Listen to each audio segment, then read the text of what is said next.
Good morning, good evening, and good night, wherever you are. Welcome to Sickness in the Blood, Operation Dead Can. And we begin our scene at the famous Heaven's Rest facility. We lead to our two characters who have just been given a tour of the Blue Wing, the science wing of this complex. That is hidden in the deep mountains of Russia. They have been given a tour of strange children that seem to be helped or examined in this facility,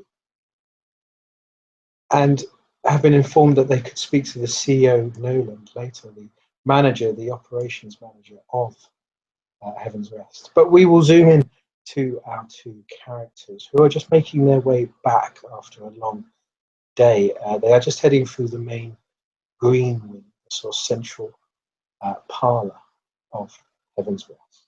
Take it away.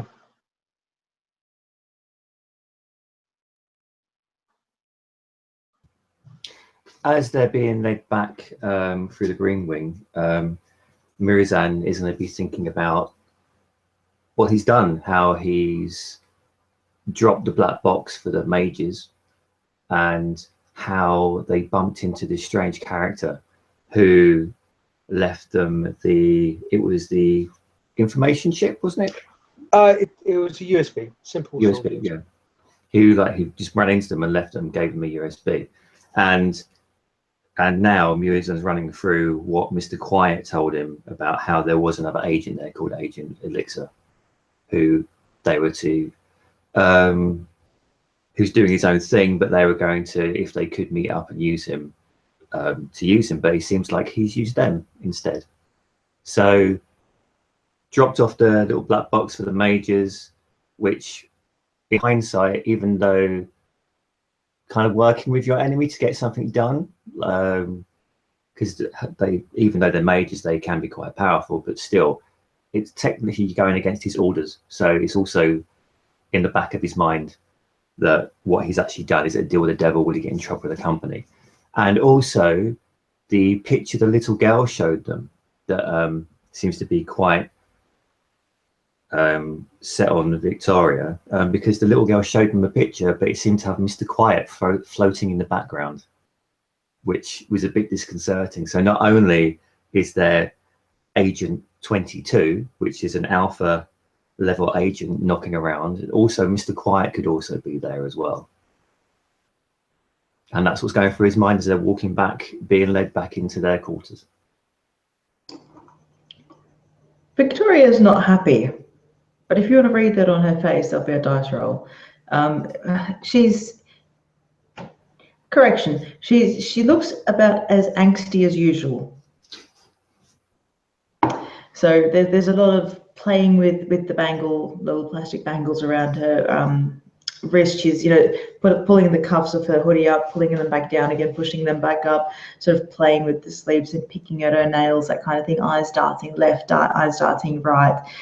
Sometimes she'll just sort of suck her cheeks in and just sort of chew the inside of her mouth. And there's obviously many things going through her head, but as to whether they make any sense to anyone else is anyone's guess.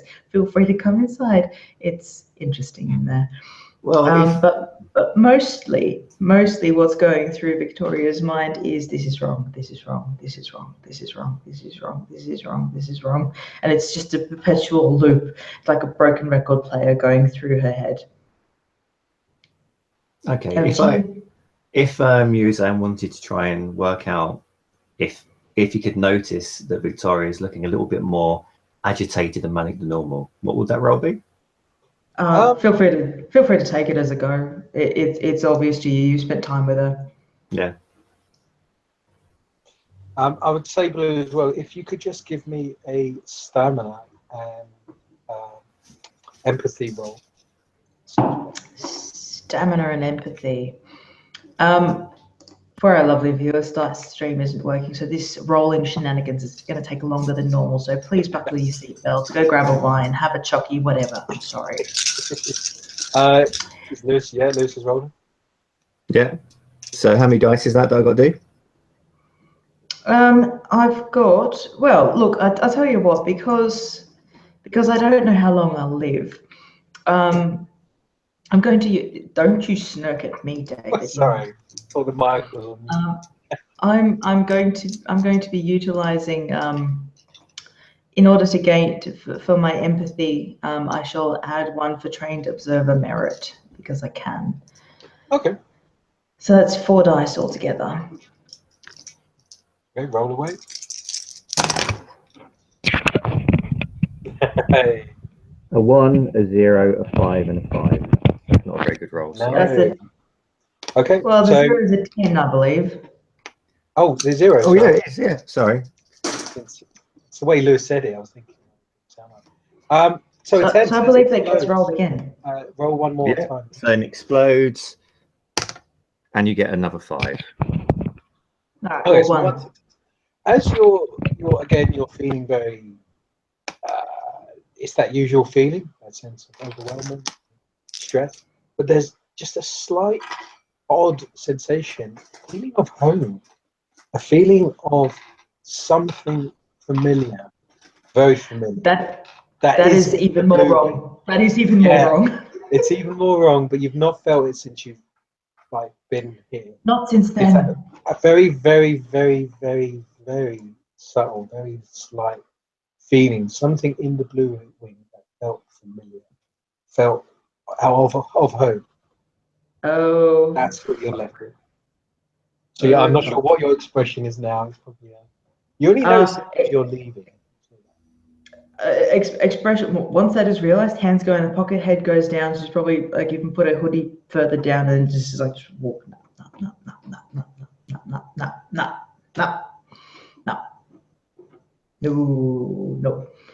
No, this is wrong.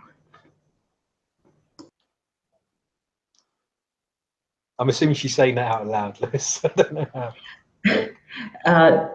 No, she'll just like from what Lewis, from what your character would say, she was fidgety, but then she sort of goes ice rigid, and like you can almost see like where she was just playing with the inside of her mouth or licking her teeth, that kind of thing. Her jaw just clenches to the point where you can almost see like white with the strain of effort on the back of her jaw, and she's like I'm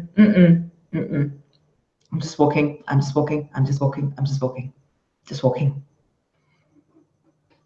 No more fidgeting, just walking.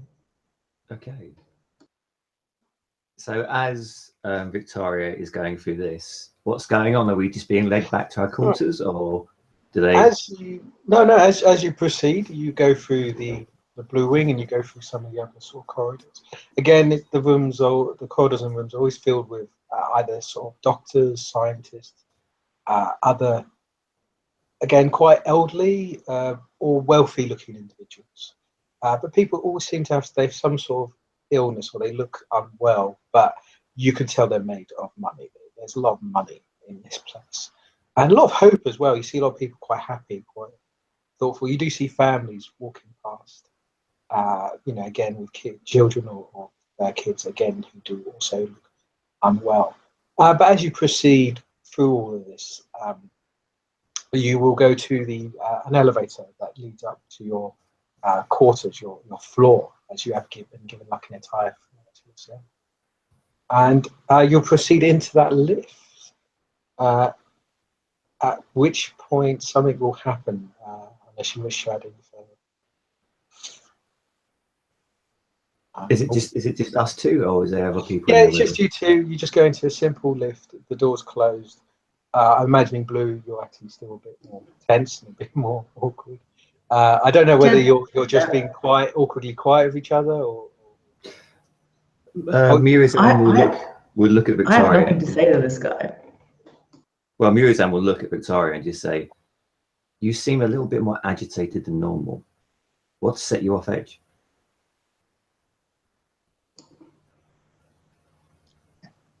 Just looks at you and then looks back to the floor.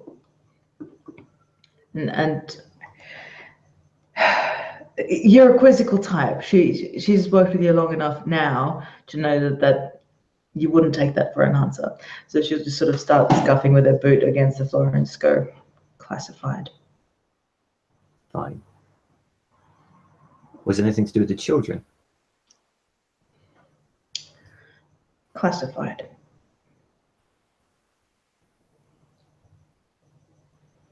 Well, I'll leave you with your classified. And then Murozond will just continue looking at the little dots as the lights of the floors as they go up. Oh yeah, yeah. There's that awful elevator music playing in the background as well. This sort of scene depicts, and yes, the lights do go up, and there are quite a few floors. But as you look at the lights, funny enough, as you look at the door, the lights, it seems to start slowing down, and then the light starts sort of blinking very fast. Then the lights go back down, and then to the bottom, and then the lights, the numbers start randomly flicking on and off. It's a bit strange. You wouldn't notice unless you was really looking at it, but it starts to emerge, and it gets quicker and quicker until basically all the lights light up. Are And you then, so as this is happening, are you seeing this? And Murozond will point to this little light show going on. Is the light showing a pattern? Is it binary? Is it anything of the sort? Is there a pattern to the lights? there is, but it's going so fast and quick. It's a really difficult test. It's a chance. Difficult, me. I think it's a chance dice on that one. All right. It's no critical fail, but it's a chance dice if you do get it. Lewis, if you'd be so kind. It's a critical fail. Sorry. No. I won't give you a critical fail because it's just for random, to see if it would work or not. But there may be a pattern. You can't determine. It's so quick, so fast. It's just beyond your skill concept. And as they go faster and faster, the music begins to slow down and then speed up quickly. And then actually you hear voices in the music. You hear sounds of people talking casually, and then people laughing, and then people crying, and then sounds of gunfire, sounds of war, horses, and it seems to get more rapid and changing. And you both have incredible weight and pressure on you. Lewis, you have felt this before. You have felt this pressure on the plane. This overwhelming headache, this dizziness, this disorientation, and you feel taken out of place, as if you were forced through something. And as you both kind of just get through this feeling, one of you may have to take a knee from the sheer impact. The doors just sort of make a loud noise, like a thud sound, and the elevator doors themselves just begin to slowly open and reveal. And as they open, you see before you this huge battlefield, this war that's going on, horses and men killing, dying, slaughtering, cutting. You hear cries, you hear whimper, you splatter of blood, the smell of mud and earth as this epic battle is placed before you. You see men on horseback riding into a charge, into a line of men. From what you can just gauge from what you're seeing, you see these sort of Eastern or Chinese warriors fighting sort of medieval knights, and this epic battle infuses. You actually see creatures, other entities involved, jumping and pouncing on each other. And as you kind of just sort of take this all in, you just hear like an epic battle cry emerge from one side, screaming out, "For heaven's gates, we claim and conquer, destroy the filth." And a big battle cry comes following these words from this big battle. For Cain, for the Brotherhood. And as this continues, this bloodshed, you were given a few moments to kind of just recall or do something before something else happens.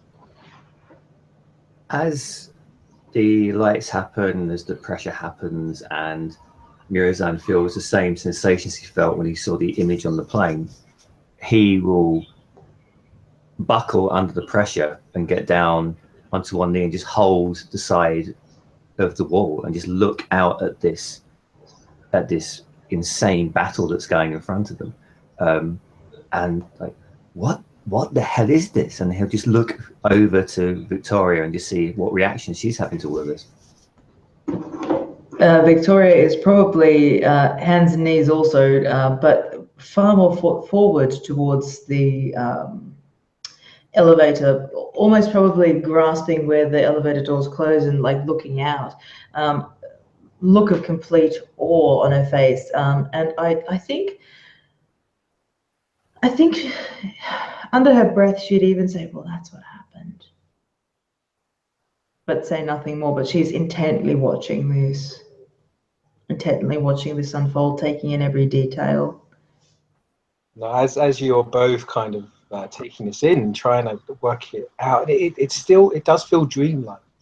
Your brain is still trying, as if it's trying to comprehend what's happening, what's going on. And in the midst of all of this, the bloodshed and the fighting, this battle, it's a bit more revealed to you now, and you see the kind of epic snow or the mountain sort of side that this battle's been fought on. You see in the background the mountain is ablaze, on fire. You see buildings burning. You see lightning sort of striking the mountain. It's this epic sort of moment. But in the midst of it, you do see the only thing that seems solid or in focus that's coming towards you is you see this figure on horseback riding through the mist, through the smoke, through the flames. It seems like a pincushion, as if it's got these arrows embedded in it. And as it gets closer and closer to you, it is revealed as a man or a woman in an astronaut uniform, a sort of Russian, very old sort of astronaut uniform, holding this briefcase, heading towards the elevator with these flaming arrows embedded into the suit. It seems to try to get faster and faster pace, trying to get to you. But just before it kind of reaches you, the horse sort of flips, the horse gets tripped, and the figure seems to roll forward.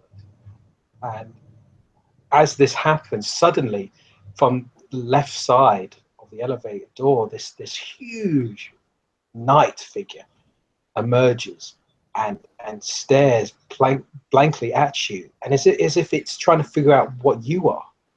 You see its head move up and down, looking at the room that you're in, the elevator. And as if his head kind of realizes, his head sort of staggers back as he realizes something. And he goes, "Die, hosts of Turion," and throws a large axe. I'm going to make it random who it's going to hit. I'll choose the random dice tree. Okay. I could roll. If you roll dice, Lewis, on a 6, let's say 6, 7, 8, 9, 10, it will be blue. Get an 8. Unfortunately, it's so blue. This is That's okay. This is a throwing weapon, so you can apply your defense, which is Sure.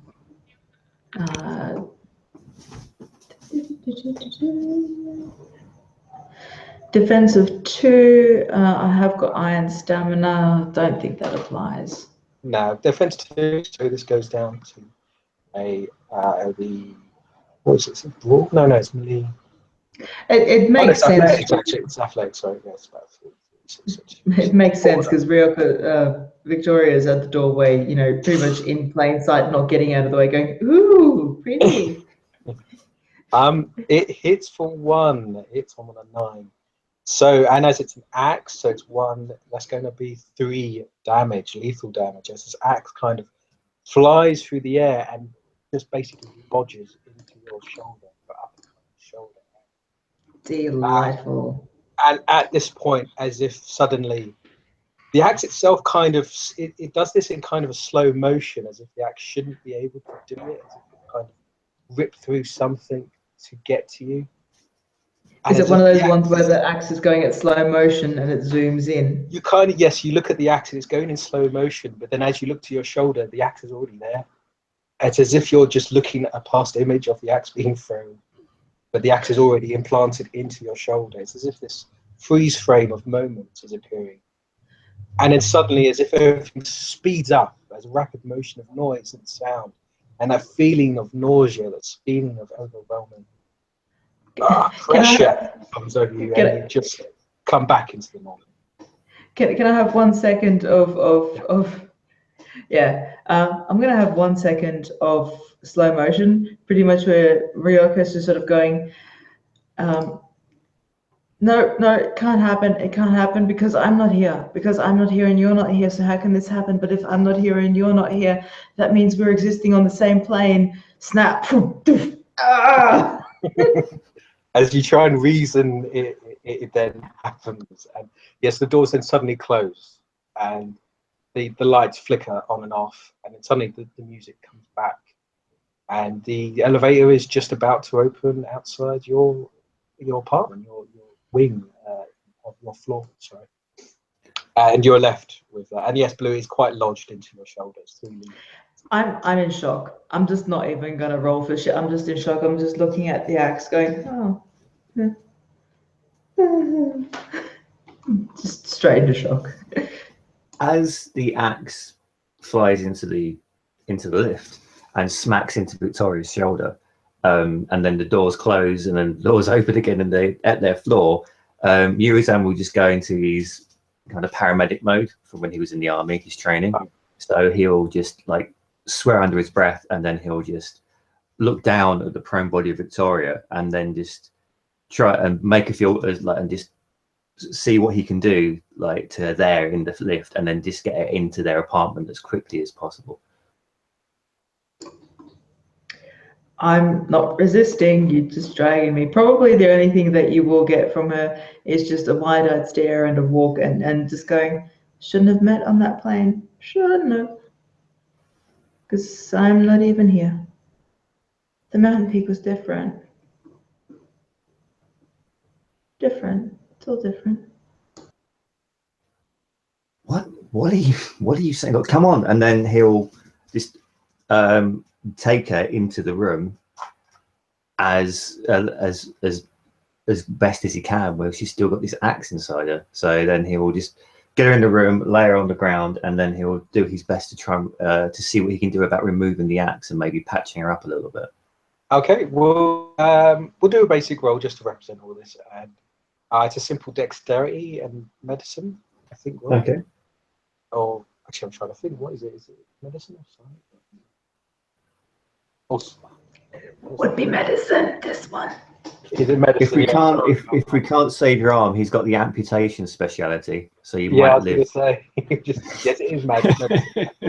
You do have amputation. I wouldn't say it applies right now, but yes, medicine. No, of course it doesn't. And your dexterity to try and treat the wound. That's 5 dice. Just roll, and for every success, it means.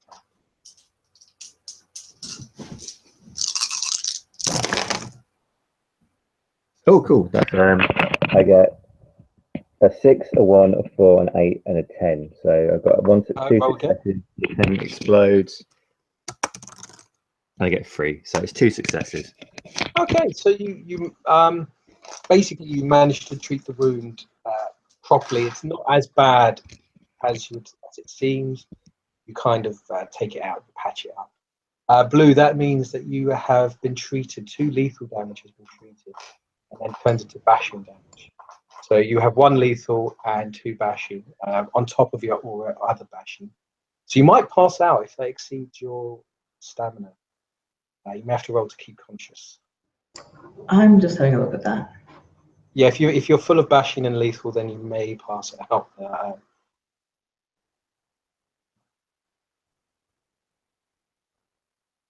But Lewis, carry on. Describe how you treat this wound. I doubt he's ever seen an axe wound before. Well, unless he's done like various training in the ERs and seen accidents, but never a battle axe thrown at somebody. So he will just remove the axe, and then he'll do his best to patch her up, and then he'll just put her in a recovery position as she's mumbling to herself. And he will just look at the axe for a second, and just just actually thinking, is this real? Is this still actually here? What is this? It's so strange. It looks really old, but it's quite new.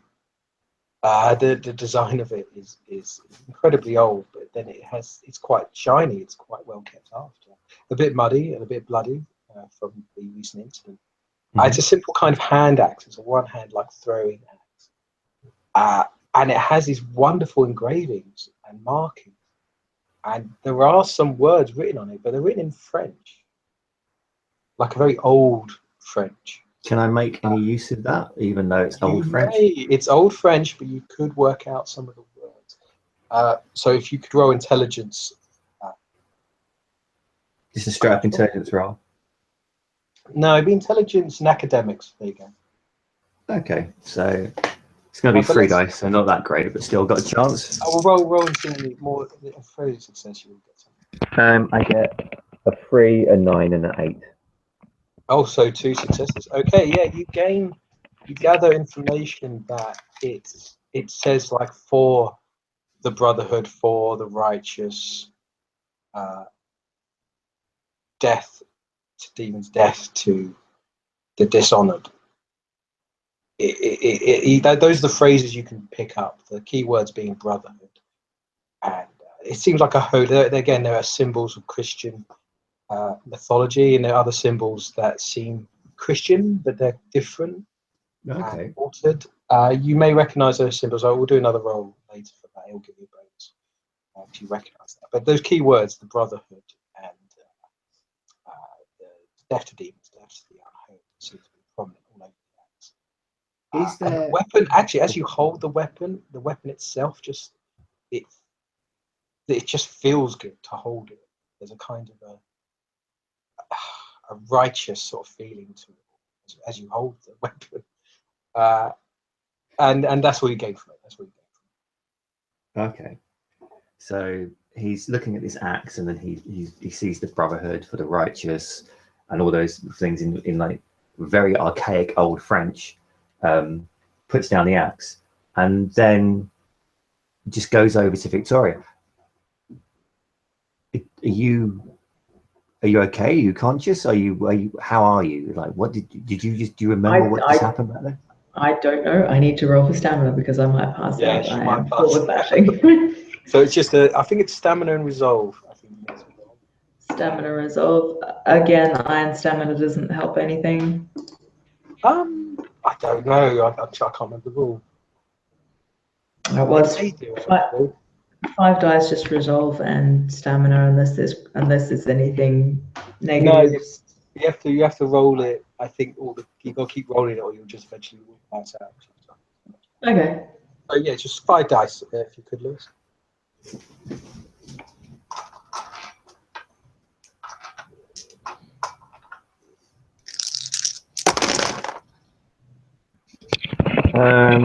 So it seems like there's just one success. You got like a 4, 3, 4, 9.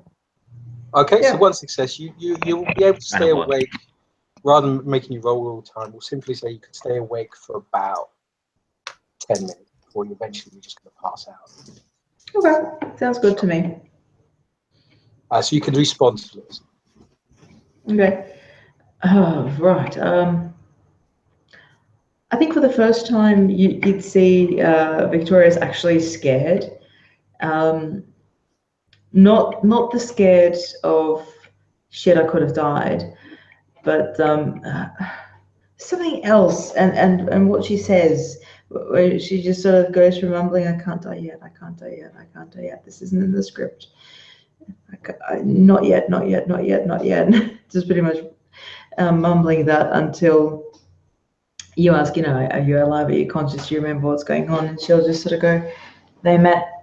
Sorry, this is my bad arm. They met. The points met, and it wasn't good. Nope. This is what happens when the points meet. Points meet? What are you talking about? That shouldn't have happened. That thing shouldn't be here.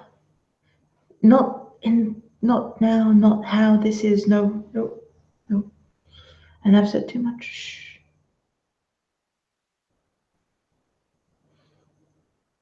Maybe I'll just go to sleep. Points meet? What do you... And Marizanne will just look. You're not supposed to know. And she'll just put, like the last time, she'll just put a finger to your mouth. And, shh, it's all right. Just carry on. Nope. Not meant to be here. And she'll just look for anything desperately to change something. Will I be okay, doctor? You'll be fine. Just calm down and relax a little bit, and we'll see what else we can do for you. I'm fine. I'm fine. I'll be fine. Just need to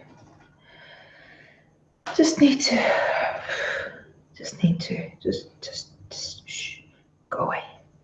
Just need to do something. And with that, Mirazan will just give Victoria the space she wants, and he'll go away and let her be. Yeah, you're just to add as well. It's kind of evening time as well, just late sort of evening time. And yes, Victoria just simply passes out. The wound seems kept. There's not much bleeding, so you know you've seen kind of injuries like this before with cuts, lacerations, and you can tell that it needs maybe a bit more stitching, a bit more sort of work, but you think she should be fine. Is there any way that Mirazan could contact John Bishop? You may. You have a phone. It has a connection to all the rooms. I'm sure he gave you details of the room he was in and how to contact him. So you could call him if you wish. I will call John Bishop. What are we doing right now? No, yes. As you call, a woman will answer the phone. A sort of woman will answer the phone saying, "Hi, this is Lauren. Sorry, can I help you?" Hello, Lauren. My name is. I have to remember my fake name now. It's Luke. What's my surname? I can't. We'll just simply say Luke. That's fine. I'm sure you can say the rest of it. Hello, this is Luke, such and such. I spoke to Mr. John Bishop earlier on. Is there any way I could get in contact with him, please? As she speaks, you hear kind of sounds in the background, like odd sort of noises, even a sound like electricity or static, even. And she kind of pauses for a second, so simply says, "Sorry, he's a bit indisposed at the moment. I could take a message. I think he's going to be quite busy till morning." Well, if he has got any time in his hands, could you please tell him to contact me in regards to a colleague of mine? Of course. She kind of reacts as if something's just happened and then politely goes back to the phone. Sorry, yes. Yeah, fine. Yeah, good. Bye now. And she kind of hangs up quickly. And yeah. Sounds as if something's going on there. We don't need to roll it. There's something suspicious about that. And then Mirazan puts down the phone, and then I assume that perhaps Victoria is now conked out and passed out. Yeah, Victoria is passed out. How long will she be passed out for, roughly? I would say at least an hour to heal at least one bashing. Okay. Is there anything I can do to perhaps aid the healing method, or you've already done your role? You sort of treated and sort of cared for her, and you nurse her even as she's sort of sleeping, just to make sure the bandages are still applied properly. You've even done some sort of clumsy sort of stitching. Well, while she's kind of passed out. While she's passed out, Mirazan will just pick her up and he'll just lay her carefully on her bed in her room, and then he'll just shut the door behind her, and then he will, while she's knocked out, he's now going to contact Godwin about talking to the CO quickly. Oh, just to add, you still have that USB as well. Oh yeah, I do, don't I? So that would be on his mind primarily. I forgot about that as well, actually, yes. So yeah, so I have the USB. So I get out my nifty laptop that I assume that I have, and I must. What is it? What equipment did I have with myself? You've got yes, you have a sort of laptop and other basic equipment. The key thing you have is a phone, which Turian has given to you. It's one of these specialist programs and apps on it that allow you to. Well, if I can actually use the the chip that with that, then I will stick it in the phone. Is that possible? Yeah, as you do that, you've got this special kind of little slot that you can put it into, and it's like a USB, but it's kind of like a custom make. You know this couldn't be applied to other machines. There's some sort of trick to it. Again, you're not too sure. You're not the IT into it. But as soon as you plug it in, you see the screen goes blank, and you see files being decrypted. You see sort codes and files being decrypted and translated. You've done this before with a few files when you're given missions, on-the-spot missions or priorities or requests. It all decodes the information. And as it decodes it all, a simple file emerges on your phone, and it reads from Operative Elixir, Agent 96 of R&D. If you're reading this, my cover has been compromised, and your mission has become primary. Under the direction of Mr. Quiet, I have gathered intel on the operations and systems of Heaven's Rest. Inside this USB, you'll find a list of systems and research involving Turian and AUM, and information on an advanced kindred blood-based power system beyond my understanding. I've centered my work on the construction and creation of, he labels it Blood Network, to house and contain a compound 25K, a mixture of kindred vitae and altered supernatural chemicals. I fear, though, my cover has been blown and I will be terminated soon. Mr. Quiet wished me to retrieve this information so you can fulfill your primary mission. Be careful, this place is not as it seems. The walls are alive, or undead to be exact. Good luck. And with this, loads of files emerge. And I can give you a list of all the files if you have any other questions. Okay, yeah. What are the files? You've got basically a list of files, and one of these files, you can simply say it takes you a good half an hour to get through this one. But basically, one of the files describes a network of tubes and pumps that run through the whole complex. And it seems to be pumping kindred liquid and gases, essence, throughout the complex. And it seems to power all the systems in the complex. It describes and uses sort of chemical pronouns and terms of some sort of kindred vitae that's been converted into gaseous essence and infused with a form of energy that is coming from the mountain. And it seems to be used to power the complex, to actually give life to the complex. There are key notes and wording saying that actually the complex is growing, that rooms are developing, that the blood itself is creating rooms and extra facilities that they're still unsure of what to use them for. The substance itself, it goes into detail about the actual chemicals. It's incredibly unstable, dangerous, mutagenic is one of the words. And it's created for an unknown process. The agent Elixir doesn't seem to know how it's been created. You may do a science plus occult to try and work out what some of the are from. Okay. This would be on a -3 though, so it'd be quite difficult. It's going to be a chance dice. You may roll chance dice. A critical can happen. I would say. Oh, I'm not sure that I'm not lying. Can you see? Oh no way! You lucky dog. Okay, so it's a critical. There's a success. So you don't know a lot, but because you've fought mages and other sorts of magical creatures, picked up a few words in here and there from the boffins or the recon or IT guys. And from what you can gain from the chemicals that have been used, it's usually these chemicals are associated with substances in mage blood or mage brain tissue. So just one or two certain chemicals that can only be found in mages, and you recognize that, you've seen that before. You've actually hunted mages for this chemical. Okay. There is a mixture of other creatures and other entities, but again, you're just not sure. You're not entirely able to process that. The key chemical substances which are associated with mages Okay. are in this substance, this 25K mix.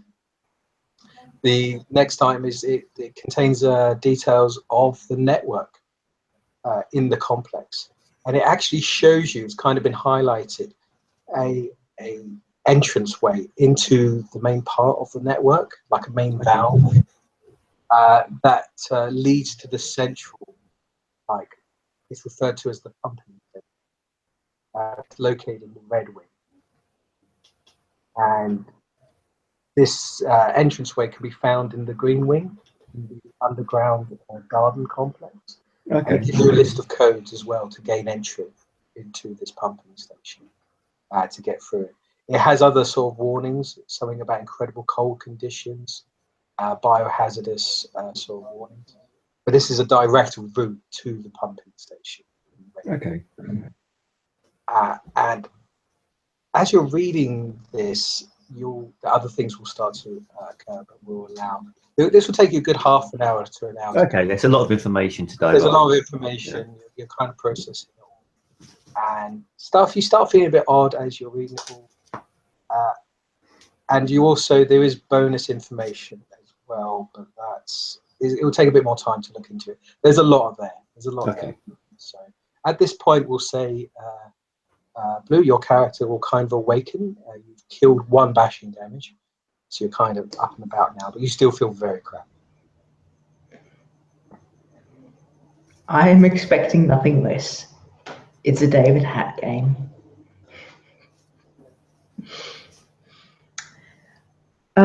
Victoria, I'll probably get up and just again sort of poke at the wound a tiny bit, and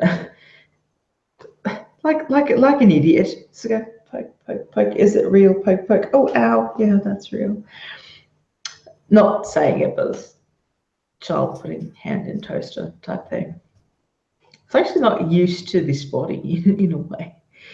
But she'll just sort of stagger up and then just grasping onto the walls, the one hand probably tied up with a bathrobe belt to keep the wound tightly closed, come across and just sort of look at yourself, Mr. Akola, working away diligently, and she'll just sort of stand there and just cock her head to one side, just watching you.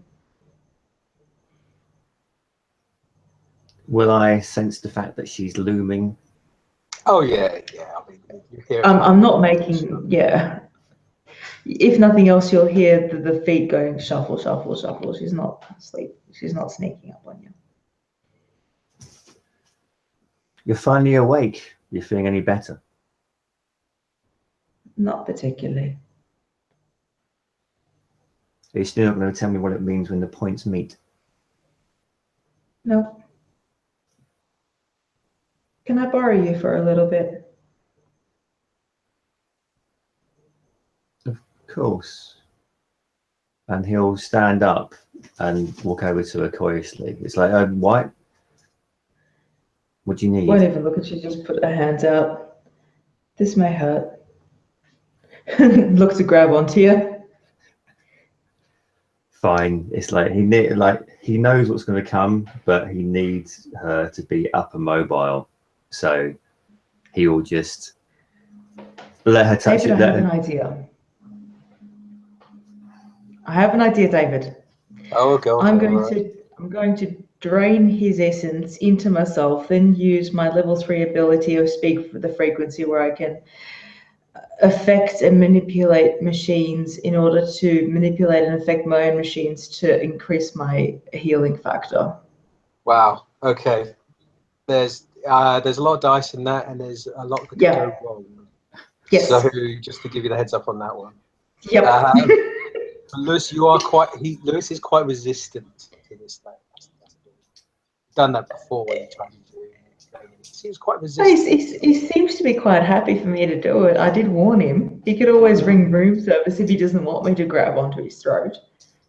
So I'm happy for you to do that, and if it fails, something bad's going to happen, basically. Yep, that's fine. You kind of push the limits of your ability. But if you succeed, then you succeed. Okay, well, we'll have a go. Alrighty. So the first roll that I need to do, infighting is the best. Strength, brawl, and plus Just to suck out 3. your life force. Don't worry. So I need a.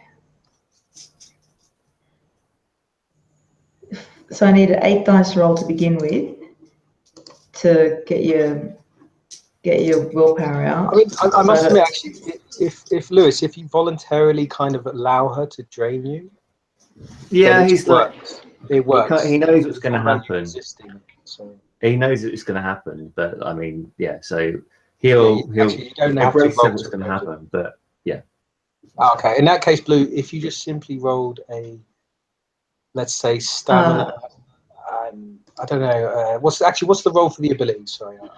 roll for the ability is a manipulation intimidation, which gives me 6 dice. Okay. But it would just mean that I'm using his willpower instead of my willpower to power that's it fine. up. That's fine. That's fine. That's normal. So Lewis, you lose 1 willpower okay. for her to be able to do this. Blue, you may roll that dice roll, but -3 because this is very difficult what you're doing. All right, well, give me 3 dice then, Lewis, and 3 dice. Let's see what happens. But if it fails, something bad will happen. That's okay. We have a 6, a 7, and a 10. So the 10 gets 3 rolls, and it's a 6. You get 1 success, I'm afraid. Okay, you describe what you're doing, Blue, and it works. I'll describe how it works. Ryoka Victoria realizes the fact, something that she hasn't really thought about before, and the fact is that she's to put it bluntly and simply, she's an alien machine in an alien place. So the reason that Sharon can't fix her is because they can't fix her. They don't know how to fix her. So she sort of has this light bulb moment of, fuck it, I can fuck with electronics. Why can't I fuck with my own electronics? And she just decides to, instead of grabbing onto an external machine and manipulating it, she grabs onto her internal machine and starts manipulating that, and uses that to attempt to knit wounds up, attempt to, get her health back to some sort of a semblance of normality, because she's no good as she is. She may as well shoot herself through the head as she is. This place doesn't do her any good. There's no reason why she should have been left out of the room. This is why they don't let her out of the room, because this place doesn't agree with her. But no, she's starting to own herself, and that might be a dangerous revelation. But yes, she's drained willpower, and she's starting to fuck with her own insides in order to attempt to get some sort of a healing out of it. Yeah, you succeed, and I think we'll just make this a simple rule that you feel yourself being repaired, you feel your body kind of mending, you feel yourself being really pushed to limits to do it. It's incredibly difficult. It takes you a few moments and quite a bit of concentration just to be able to do it. And you feel for the fact that if you just leave it, if you forget, if you just get distracted for even a second, it will go terribly wrong. You'll do vast amounts of damage to yourself. You've just managed to kind of pull it through and do it. And now you're damaged. You will have for the scene healing for the next, say, couple of hours. Your bashing damage will be healed every 15 minutes, and your lethal damage will be healed every hour. So given within an hour or so, you'll be fully healed. Sounds good. From what you see, Mr. Okola, Ryoka will just take a hand pretty much off your throat, which she had, and just goes, "Thank you. I'm feeling much better. Did you want a drink?" Was it painful for me when this happened? It wasn't as bad as last time. It wasn't as bad as last time, because last time I Thief of Fortuned you as well. So you can certainly feel your willpower draining, but there isn't that awful sense of your luck and your God-given natural abilities being drained away. So it wasn't quite as bad. As she reaches out and she grabs him by the throat, he'll brace himself almost like a child going to the dentist, knowing it's not going to be very pleasant, but it's going to happen and there's no way out of it. So he'll just take a deep breath and just feel something going, and just the unpleasant sensation. And then when he'll just look at her and she'll say, when she offers a drink, he'll say, "Could I have a large whiskey, please?" She'll just nod, doesn't say anything else, but goes and pours your whiskey with one hand because this one's still healing. As you're Oh. doing this, Lewis, you'll feel a great tension in your chest, a pain in your chest as some other entity is not happy. It's semi like a very bad heartburn or panic attack. It's hard for you to breathe for a few seconds, but then it kind of stops. But it's a very scary sort of thing. Well, then he will look like he's had a mild heart attack, maybe. But I don't know. Yeah, Like he it looks looks like a distressed. mild heart attack. Yeah. He'll he has this so he has this like this mild, and if Victoria's actually looking, she'll see him suddenly look very distressed, and then when it passes, he will just kind of just take his breath in and just look at Victoria, and then just look around thinking what could that have been. It's essentially thinking it was Victoria, and then when Honestly, she don't care. You know what you're in for. And then what he'll do is, after he like gathers himself together, he go, here, look at this. And he'll hand her over his phone with the information that Agent Elixir gave. Yeah, Oh, she'll just come around and place a Big great. ups for Benjamin for gaining you that information, by the way. Just want to make a small mention of that. Noble sacrifice. Here's to you. Ride forever into Valhalla. But yeah, Victoria will come around. She's got a big, heavy bottom whiskey glass and just pop that down over the top of you. And when you pass the phone, she'll actually just pull her hoodie sleeves around and just look at it like that, like she's terrified of leaving fingerprints, and just go, okay, what am I looking at? That's the information that Agent Elixir left us. The blonde-haired man that Matt bumped Draco into. Malfoy.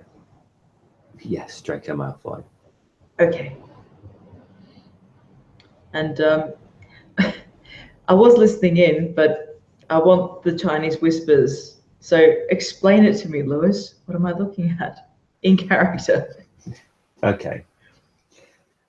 What you see here is, well, there's various different files. We've got the main network of the Red Wing with the pumping. But it's very like, I can barely understand it. If you read through, essentially he says that there's something to do with kindred blood that's also using chemical based in mages, that this building is essentially, well, alive and growing. It's not natural. He warns us this place isn't natural. That, well, That makes and he sense. thinks it makes sense. It makes sense because it doesn't hurt me. Okay. And she'll just put it down. Oh, I would add a key word you notice, Blue, is towards the bottom of the page. It's sort of a subheading, and it's just got notes on certain entities or creatures that are beneath the Blue Wing that are being experimented on. Lewis, you saw this, but it's not Okay. information. You had high reason they would probably have something there. But a word that you notice, Blue, is croton. Now, that word, croton, it's a word that it's actually the name of a very powerful organization. And there's that name, it's just a coincidence, but it just seems to knock in your head it's a name for a very powerful organization in your homestead, and these creatures or entities have the same name. Just and your feelings you have with the Blue Wing as well. It just all seems. Yep. It makes sense. No, it makes a scary amount of sense. Yeah, Victoria's just going to sit there and just again, like with her hands sort of cupped around the phone, just put it down again, not leaving fingerprints, and go, that makes sense. That makes really bad sense. bad sense. Why are you here again? Because I'm supposed to Okay. help you, but what are you doing now? What are you doing now? What am I doing now? What are you doing now? Working out what to do next, but you know our mission is to destroy this place and everybody in it. So what are you going to do now?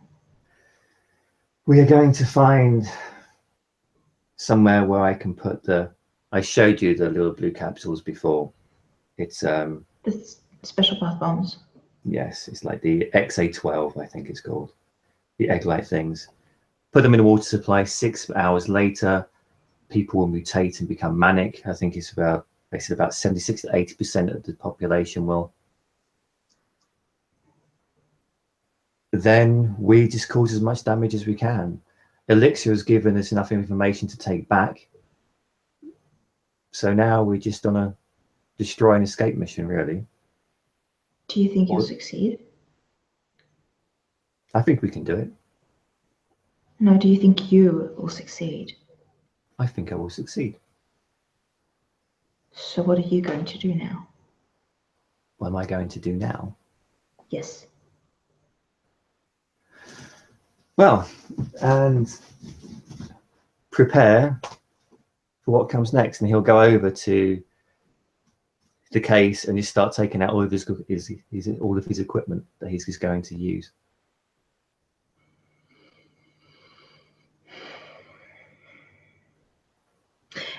If Victoria was a hedgehog, you'd see her bristles just go, "Fur, fur." Not this guy.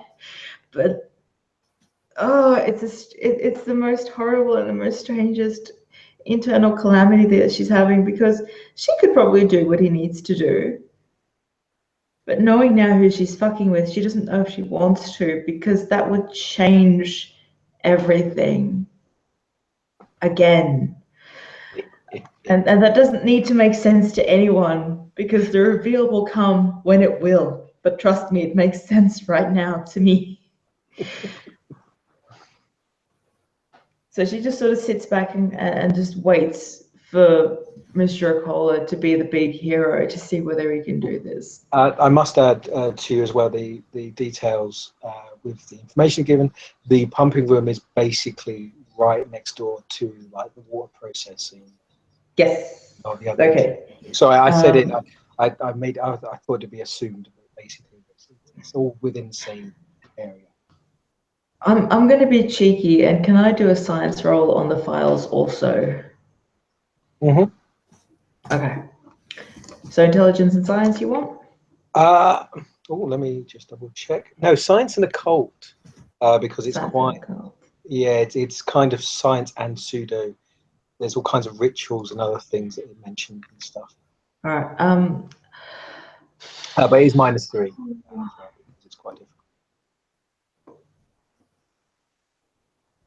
I mean, I've said it, so may as well roll me a chance dice. Okay, chance dice. It can go wrong as well. It can. I mean, I've got something else I'd rather roll now, but I've said it, so let's do it. Go red dice. Go, you little red dice. A number 3. So it's not a critical. Not a critical, but not success. That's You fine. kind I'm of sitting. you gauge the chemicals and you know what the science behind it, but the rituals, the names for the chemicals, it's all confusing. Some of the elements you can't put them all together. That's fine. I have another plan. Back to you guys. Okay, so now as Victoria's bristling and going through her own internal monologue, Mirazam will just be setting up the equipment for what he has to do. So he's planning. So at the moment, he's planning to basically go back to the Red Wing, and he's going to go into the Red Wing and basically plant these capsules. Yeah, you've basically got, because of this further information, you've basically got two kind of options you have gauged. It's basically you can go through the Red Wing with the key card, Hmm. or you may attempt to go through this passage to get into the. But the passage, it said it was extreme cold, didn't it? And it said It that said extreme cold. It a said biohazard. and it said biohazard, but it leads directly to the room you need to get into. While the Red Wing, you have to go through a few hoops for that. Is there any information? You have the two options. You have the two options. Is there, It- is there yeah. any information about any kind of like that we've been given, like if there's any kind of like survival equipment or cold equipment or something that? It doesn't give you details of that, but you must assume there must be something like that around. But when it gives you, because you rolled a success on the science test, I'll give you the information that it basically says there are temperatures of like minus sort of 50, minus 70 inside the tubing to keep it cold, and it's apparently it's all secure, but it does describe, warning biohazard, safety suits. It kind of it's dangerous. It's not particularly safe, but it does seem very direct route. But there's no way I can know if there's any equipment I could use that could basically make so I could survive going through there. Entirely up to you. Okay. Well, then, yeah. Well, Mirzan will just like set up the XA12s in their little case and just set everything up ready. He goes, and he'll turn over to Victoria. Well, look, I am going to go to the Red Wing now. I'm going to see if I can possibly go there directly through the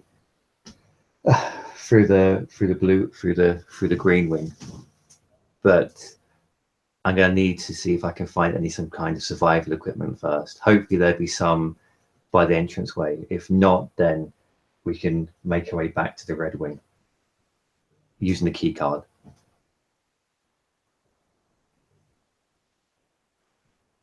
Do you think that's wise? We have to do it. If we have the key card, we won't be alone, but then we can dispose of the person that comes with us. I'm just a chess piece. Fine. You move me where you want me. Fine. You're not very good with people, are you? I don't have to be. So It's not required.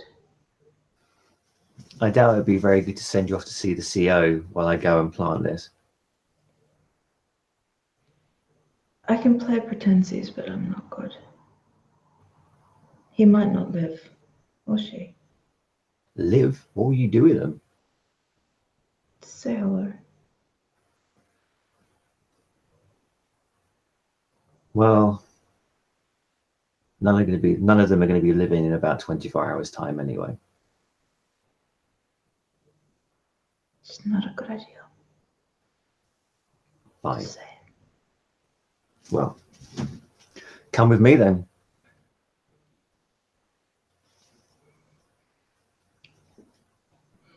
I'm just a chess piece. Fine little chess piece. And Joke then, just for you. and at this, he'll drain the last of his whiskey just to get some Dutch courage. And then he will just, with the capsules, I can hide them on myself, can't I? Yes, your suit has like a secret pockets and stuff where you can hide. Okay. But yeah, if they're outside the case though, they are at risk of being breached. That's it. Okay. Fair enough. Inside the case, they're perfectly safe. Outside, there's a risk factor. Okay. Well, then he was just going to take that risk. And I think rather than trying to find some health and safety, trying to find some like equipment and going down this like death trap tunnel, which has got biohazard written all over it, and it's like minus 50 or whatever it is, he's going to decide to go using the key card and go through the red door. Okay, yes, you may do that. So, as you proceed, sorry, it's Blue. Are you coming? You're just following or tagging along? I'm following for completely obvious reasons to me, but that make no sense to anyone else. Okay, Lewis, just describe what you're taking with you, just so I can get. Okay, with my equipment again, he's going to take the obviously he's going to take the XA-12 with him. Yeah. He's not going to take his weapon, his assault rifle. That's still going to be hidden. Okay. We did say that he had a knife with him as well, didn't we? Yes, you do have a knife. He'll hide that on his person, and now he's got an axe. He'll keep the axe. Hide the axe away in the room as well. Yeah, you can hide the axe in the room, but yes, you do have access to that axe as well. And then he will. Is there anything about in the actual information we're given that that we can get into the actual mountain itself?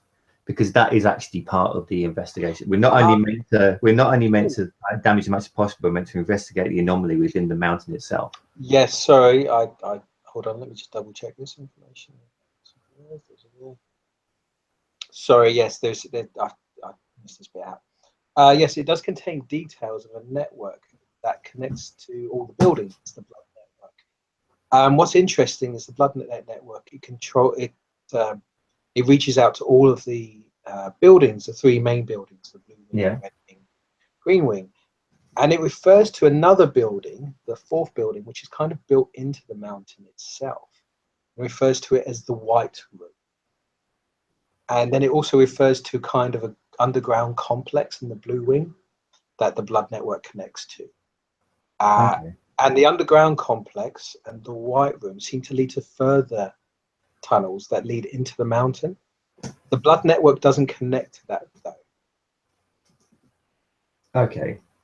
It seems as if it's a deliberate cut off. But the blood network leads to the White Room though.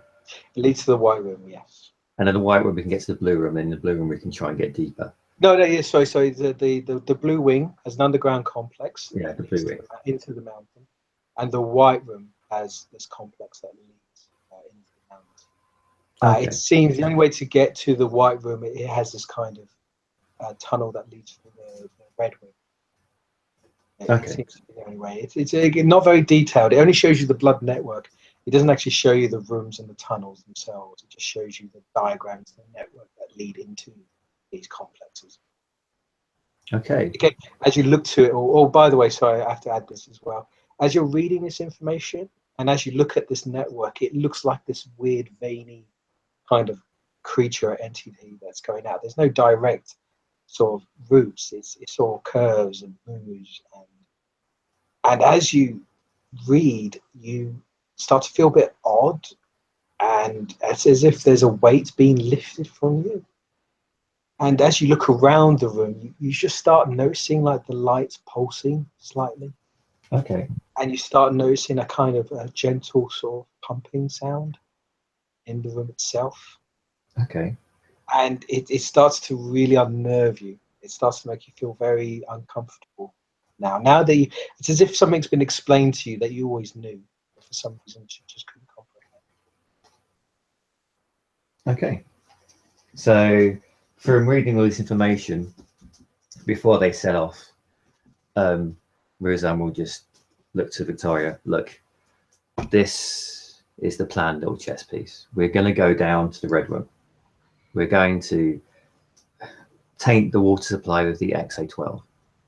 Then we're going to leave the Red Room, and then we're going to find the main computer network of this place and destroy all of the information. That's one of the things we have to do. Everything has to be destroyed. All the people, all the places, and all the information. So with your talents, I'm sure you can frazzle the computers. Can you do that from anywhere, or do you need to find a direct place? Direct would be best. Okay. In the information we've got, is there like a main computer hub or something that we can... It doesn't tell you exactly where the main computer hub is, but it refers to the fact that this facility is powered by this blood this bioorganic kind of electricity, it doesn't give you the clues of where exactly the main computers are. Okay, so we just got no idea where they are. Yeah, it only gives you the information.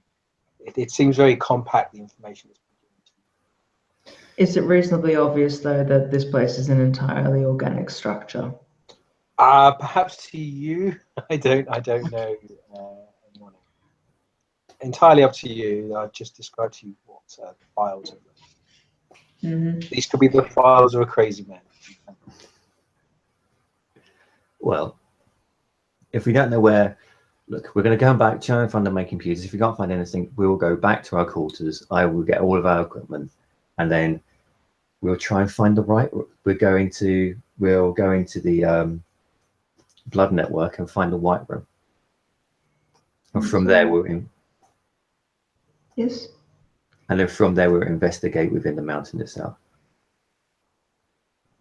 Just need to find the cerebral cortex of the place and we'll be fine. All the muscle memory and the synapses will follow.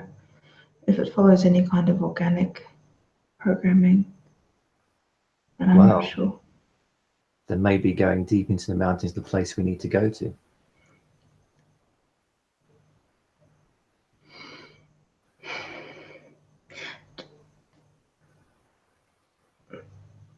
I don't really know why I'm here. You're here to help me complete this mission, and you've done very well so far. Was I always here though? As far as I know, yes. Mr. Quiet, he knows best, doesn't he? He's our handler. He knows best. He's the only one we have to go on. So I trust him. We trust, look, there's a certain, look, we have no option to follow his orders. Whether you trust him or not is up to you. Look. And at this, Murozan will go to his case and he'll take out the letter that his colleague gave him. Dave? Oh yes. I'm trying to remember exactly what it said, but basically well, it's in code as well. It was in code. It kind of refers to like being careful. But basically, he will take out this letter, and he will he'll show it to Victoria and say, "Can you make any sense of this?" You'd have to read French, I think. Yeah, it's in French or German or something. I'll have a look, but I doubt it. It's not my forte at all. If it's a language I can't understand, I'll look for hidden code, random letters, random numbers, commas, that kind of thing. And if I can't make a pattern out of it, I'll just say it's gibberish. Yeah, well, without knowing the language, it seems like gibberish. I do know Japanese, but that's not going to help me. No, not in this case. But yeah, no, Victoria will she's still got her hands in her pockets. She'll just look at it, and as you're holding the letter, and she'll just go, means nothing to me. Look, it was an old comrade of mine, one of the retrieval teams, a guy called George. I saw him die. He was killed by a mage. He was turned inside out by lightning, one of their spells. He apparently left me this message. It's in French, it's garbled nonsense. Sounds a bit like you when you speak. But I noticed there was a code within it. And it basically says, agency compromised, trust no one, subject 22 watching. We've seen subject 22. That's the alpha level agent. Now, when I spoke to Mr. Quiet before I met up with you, Mr. Quiet said that there was odd times at the Chiron group and there was some infighting at a political level. Look, for all we know, the top brass could be at each other's throats. The only choice we've got to do is follow our orders and get out alive. That's all we can do. Just to make an addition on that, with the information given to you, it did say that Mr. Agent Elixir did mention the fact that he was there on a joint operation between Turion and AUM, which is the facility. It's Heaven's Gate facility, the AUM pharmaceutical industry. So what? So who's in a joint operation between Chevron and AUM, the people running Heaven's. so who's working with? They're working together. Yes. Sorry, there's a big sort of tip there. Okay. So then, seeing as we know that, then Mirzam say, and also Agent Elixir, if you've read his report, he did say that he was working in a joint operation for Chevron Group and AUM. We don't know what's going on here. Victoria will actually come up to you, and she's just looking down and just slightly sort of reach out and not drain you, but you might flinch because it's what you're used to. She'll just pat you on the shoulder like that and go, I think orders aside, the best we can do is survive anyway. Very good. We'll survive, we'll get out of here, the company will sort itself out, and then we can just go back to where we were before. Do you think we have a destiny? That our fate is scripted? What do you think in your heart? And she'll poke you in the chest. I don't think we have a destiny. I don't think anything is scripted. We make our own lives. It's a dangerous way to live that way. That's how everybody lives. Maybe you.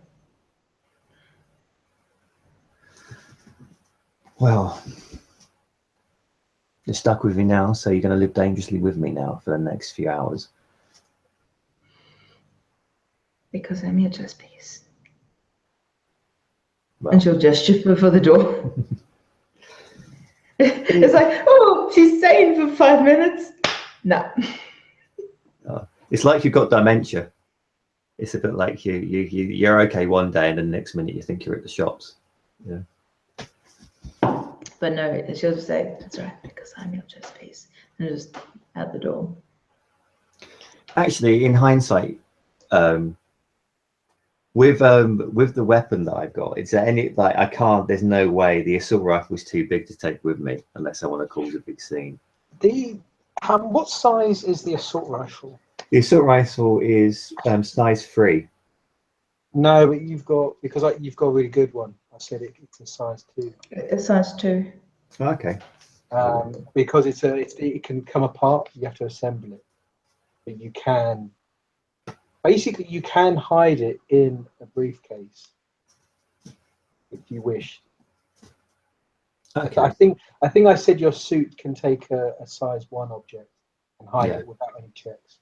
But the suit's got the XA12. Yeah, basically, you can put the gun in the suitcase. It will hide in the suitcase. Okay, well then I'm going to take the suitcase with a gun in it. Fair enough. It will be hidden. It takes a very good roll to kind of find it. Okay. The suitcase is designed to hide your equipment.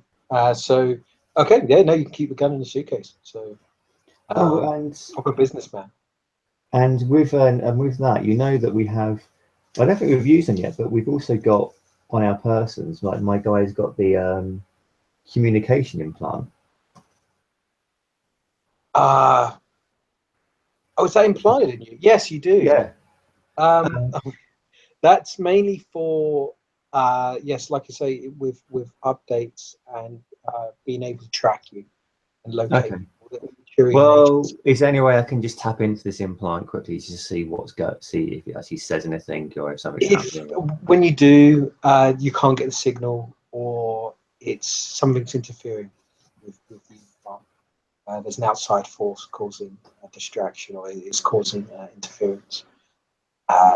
And I may have mentioned, I may not have, but basically you would have been informed that this region, for some reason, interferes with electronics. Not too sure why. Okay. Well, he'll just tap into his implant and nothing's happening going on. He'll just curse under his breath, and then he'll get the suitcase and he'll follow Victoria out into the hallway, and they shall head over to the red. As you proceed, you head towards the Red Wing, or the tunnel that leads to The Red Wing. Well, By the we way, go. oh yeah. So by the way, to describe the environment, all the shutters and windows have been kind of closed. Okay. There's no light coming in, and you hear like a loud thumping sound as if there's a strong wind going on. If you do ask about it, you get told that there's a bit of a weather problem at the moment. Very high winds, very cold environment outside. And again, you've been advised not to leave the facility because it's quite dangerous. There is a kind of atmosphere. There's so a lot of people seem to be rushing around. Even though it's the evening, there's still a lot of people about, which usually is quite quiet from what you've seen so far. But there's a lot of people about. But as you approach the Red Wing, you'll see the same security guard that was there before. He does recognize you. You spoke to him before about like trying to get in. And yeah, that's the situation presented. Okay. Hello there. I'm sorry, I've forgotten your name. He will simply respond in like, "Oh, yeah, hi. Sorry, I didn't give you my name. My name's Johnson. You was the fellow around here before wanted to look into the Red Wing, I believe." Yes, we did, and we've spoken to Mr. Godwin, and he's given us this, and he'll show so what you say his name was like Godwin? Oh, it's like yeah, it's Godwin, and yeah, you have this sort. No, Godwin gave me the card. What's the name of the guy on the door? Oh, did I say Johnson? I'm going to say Johnson. Johnson, yeah. So we've got this Johnson, and he'll just show him the card. Oh, yes, I was informed that you might come down. I'll notify it. And he kind of touches a kind of a radio or speaking device, and he says your name. And he says, "Oh, guests, level 3 coming in. Speak to Linda." And after a while, he just tells you to wait for a few seconds or a few moments, and someone will come down. And he sort of, again, he looks to you and talks to you and just simply says, like, "Oh, how are things? You enjoying your stay?" Yeah, it's been very interesting here. You guys are doing quite a lot up in this mountain. Oh, well, there's some amazing things I've seen here, man. These people are doing great work. I mean, I've seen like people coming in wheelchairs. They've not walked their entire lives, and they go out like fitter and healthier than me.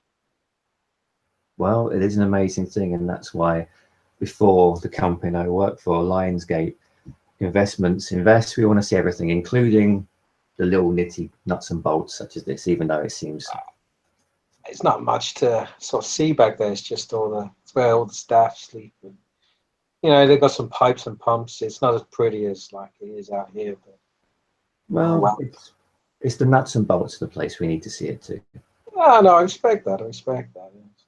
Good man should always look at the nuts and bolts. But as he's talking, suddenly the broadcast breaks through, and we'll say Miss Lindsay comes through, and the door opens, and you see this face. It's this individual. She smiles, she sort of nods and greets you, and just goes, "Oh, hello." Again, your name, your undercover name's Luke, and she greets you. Yeah. So Luke, I think my surname was Verraes or Vinay. Verraes, yeah. Associate. Lucas Verraes. And she sort of nods. She holds her hand out to shake, and she greets you. And goes, "Well, thank you for, coming to visit the area. I'm the head manager of the Red Wing, and I'll be giving you the tour. I didn't expect you to come down so late, but we're more than happy to attend for any hours that you're feeling." Well, it's like, while we're here, we might as well see everything we can. So. Okay, no, fine. If you'd like just to proceed with me, sorry for security purposes, we just have to give you a quick check, and then we'll go through our tour. Again, because of the facility, there are quite a few dangers. We will be escorted throughout with 3 armed individuals. Please do not feel threatened or pressured. It's just simple procedure. Okay, yeah, no worries. That's fine. And as you do, a guard kind of approaches you. She's basically got these three large men behind her. She's quite a tiny individual. She's only like sort of 5 foot something. But she's got these three very large individuals in full kind of flak armor and weaponry and armed gear. And they approach you and they sort of pad you down. One of them looks at your briefcase, but of course just simply sees like folders and stuff. Suspicious. They will touch and pad you down, Blue. I don't know if you're just uncomfortable with that, but if you don't, I'm exceptionally uncomfortable with that. But so long as I think they'll be fine and not notice anything, we'll be fine. We'll just let it you'll be happen. fine. Okay. So they continue to do this, and once they're satisfied and done, you proceed to go through, and you go through into this. Basically the Red Wing. It's a lot more sort of mechanical, a lot more, bit more run down, a bit more rustic, not so much effort put into the decor, but there is a sense that there's still a lot of high-tech equipment operating. You see a lot of men and individuals in kind of yellow suits or yellow kind of lab coats. It sort of represents the engineering side of things. They seem to be busy quite fixing and maintaining things. A lot of people rushing around, moving, basically. And the woman with you kind of sort of shows you 1 or 2 things. And she starts with just simply saying, I apologize for the kind of chaos at the moment. We're just having some issues with our carriage system leading down to the mountain. There was a terrible accident that happened, but we will get things up and running as soon as possible. Oh no, we were informed about that earlier on. Yes, I do apologize. We pride ourselves on health and safety, ensuring the security of our guests. It just was a freak encounter, and we'll be getting the facility up and running in a few days at the most.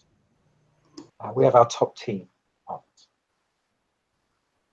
Oh, that's well, you seem to be running a tight ship here, so I'm sure it'll all be on par in no time.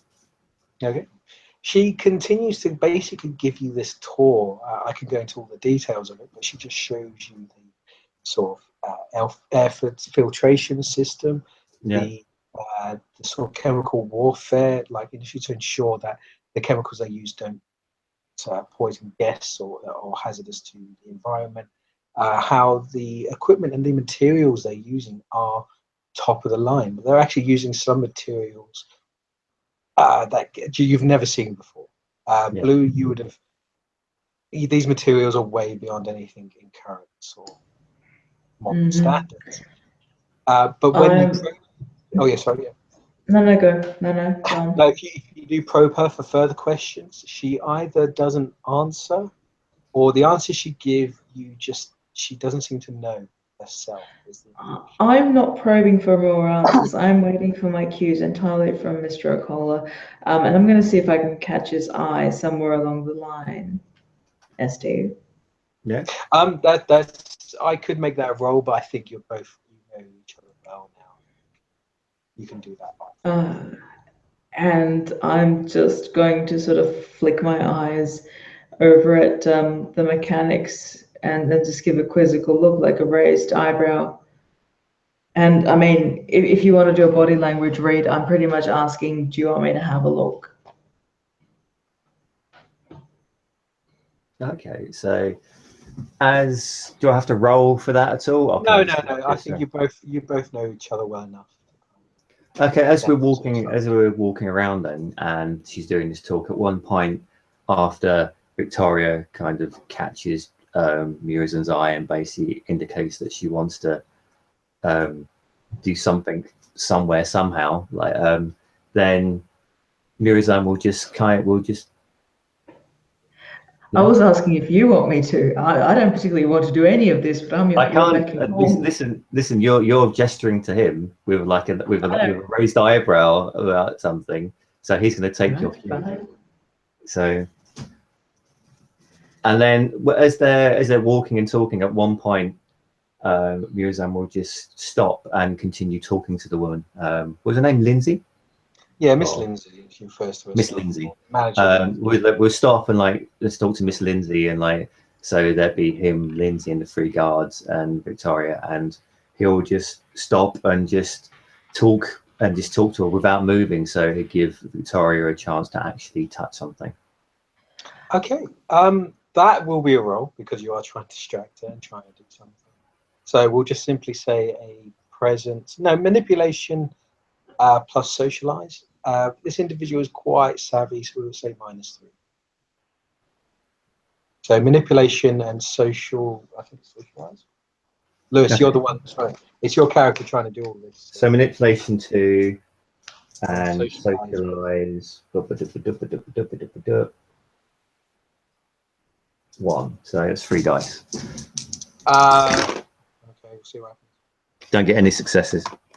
Yeah, you try to distract her. You try to manipulate the situation to give Victoria the chance to get materials.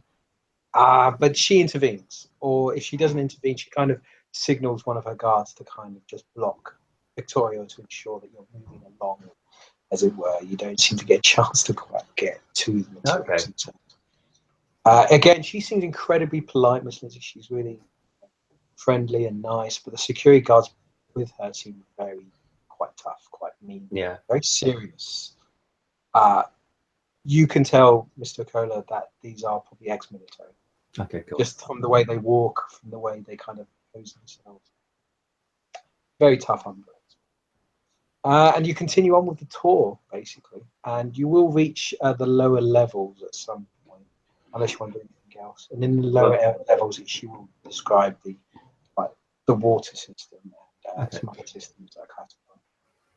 Mr. ST, would it be terribly cheeky of me to ask if it would have been possible for me to use Thief of Fortune whilst I was getting a pat down? Because realistically, I just need skin-to-skin contact. I don't need me touching them, but they could be touching me. So you want to ask if they can search you again, or? Well, no. Well, when they were searching Victoria, I'm wondering if I could have. I didn't think of it back then, but you could have. Yes, I think we're too far ahead now. Okay, that's fine. We'll grab it the next time. Next time, yeah. No, you are right. Yes, you can do that, but that's next time scenario sort of thing. Yep, fine. So you continue onwards until you reach the kind of the belly of the operation, the kind of underground, the Red Wing, and it is very quite rustic, quite very bad decor. Heavy. There's a lot of sort of smells and noises, loud machinery, steam and pipes that are sort of being used in the pub. Quite a lot, considering the size of the complex, which isn't that big. And you sort of walk across like a balcony with railings, and you view down and you see this whole sort of somewhat larger system.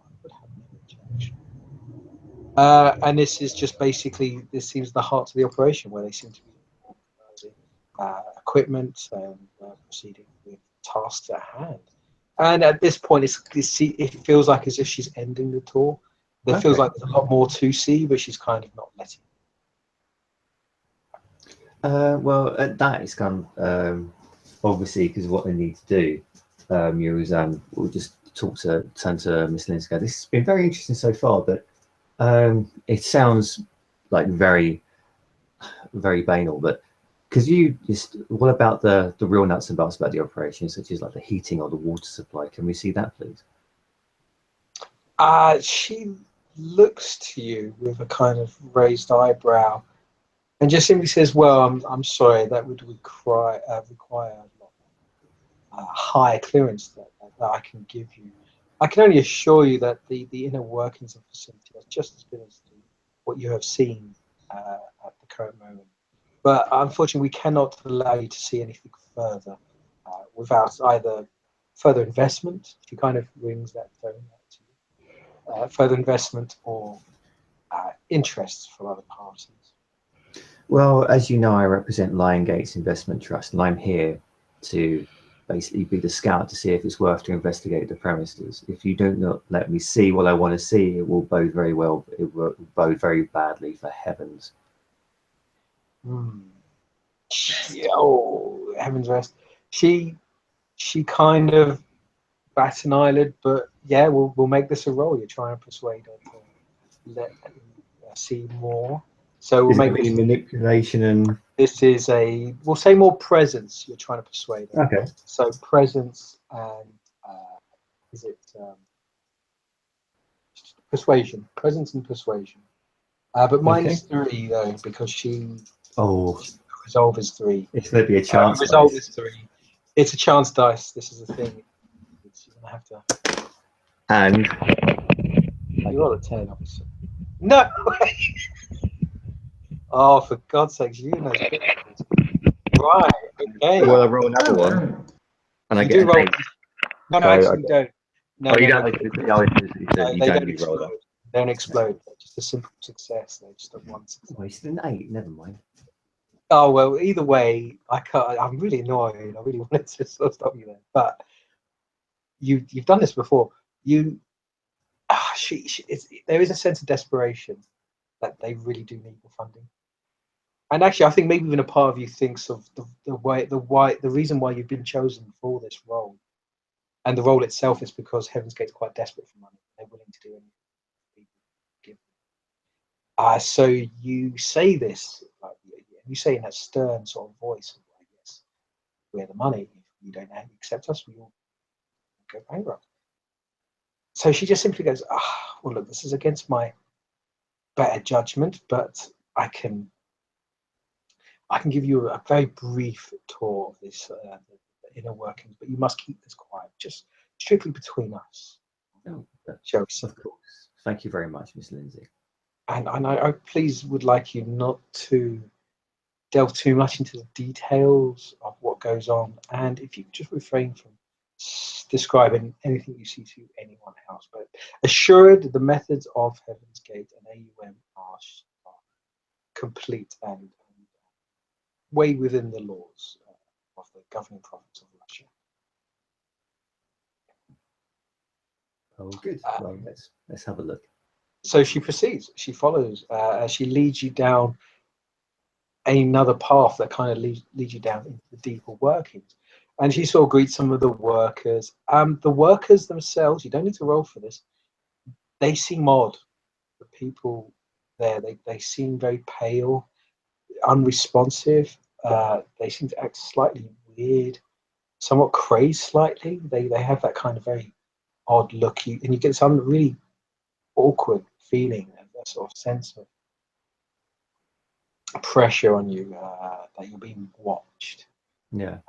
quite closely here. And actually, the Miss Lindsay herself seems slightly on edge, and the security guards get very close around you, and they don't seem to be bothering about you anymore. They're more concerned about the work and the environment.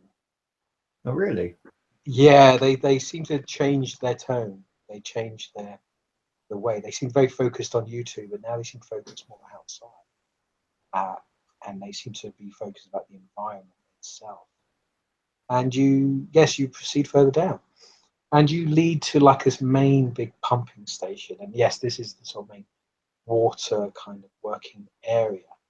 And you see a kind of big vat of liquid just below you. Okay. And it seems to be where a lot of the fluid is pumped in and out. It's all protected and covered, but you can see through some glass. But you see below that a big red sort of glowing beneath the sort of a glass floor. Okay. And you sort of see this pumping kind of act. And then she sort of shows you that this is the main sort of power generator. This is a lot of Heaven's Rest energy comes from. The way the energy is generated is, of course, classified to our corporation, but she lists off like the amount of wattage or voltage they generate. It's tremendous. It's the equivalent of like 6 nuclear power reactors. It's insane the amount of energy that they generate, and actually their facility needs that much energy to proceed with their experiments and to proceed with a lot of the requirements. She lists off that the Blue Wing takes up enough energy for a city to power. And that gives you the mindset of like what they are doing here. She says this very proudly. She says this in a very sort of arrogant tone. We're doing stuff way beyond anyone else or anything else currently in the world. But but she doesn't give you the details. She just merely gives you the facts of how they. Well, this is all very impressive, but what about, let's go to the real nuts and bolts of the operation. I mean, what about when I turn on my tap and water comes out? Where does that come from here?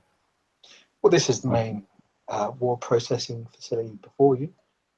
You don't need to see further in. I mean, I'm not even authorized to show you this much, but rest assured that the water is as pure as any mountain spring, and the generator is clean and gives no carbon emissions whatsoever.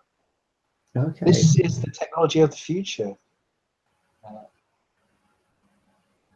Luke, if I can call you Luke. Well, you know. She acts a bit flirtatiously with you when she says that. Well, I say, well, to be honest, Miss Lindsay, I prefer Mr. Varese. We are here on a professional level. Oh, of course, of course. And as she says this, suddenly alarms kind of trigger off. You hear the sounds of, oh, is Lewis still there, or is he?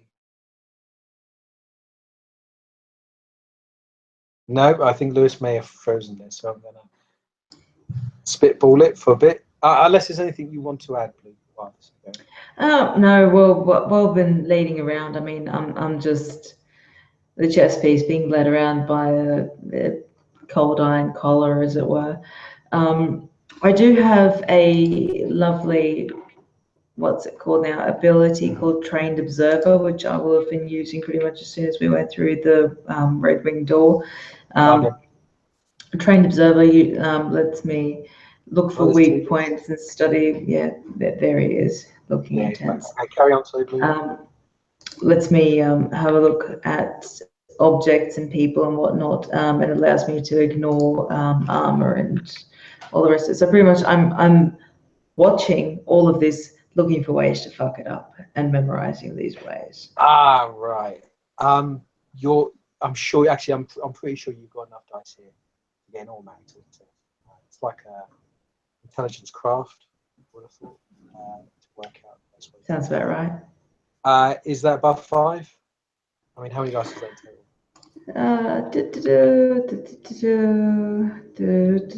Intelligence 3, crafts 3 with a speciality in jury rigging. Yeah, that would be. So that's is that 7 in total? Yeah. Okay, and then the trained observer, I think you don't suffer penalties. Trained observer, when I'm looking to wreck something, character has an innate feel for weak points in objects. When damaging an object, she ignores 1 point of the object's durability per dot in this merit, and I've got 2 dots in the merit. So pretty much, I'm plotting to destroy. All right, with 7 dice, I would have said, because you're being shown the inner workings, yes, you can see 3 to 4 key spots that just require a very large kind of electrical charge or small explosive. That'd be enough to cause chain reactions. Whether you'd survive it, you're not sure. That you need a bit of a close inspection.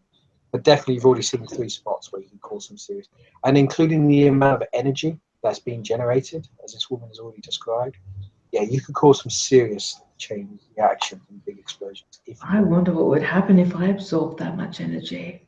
You've probably already processed. You'd probably explode yourself.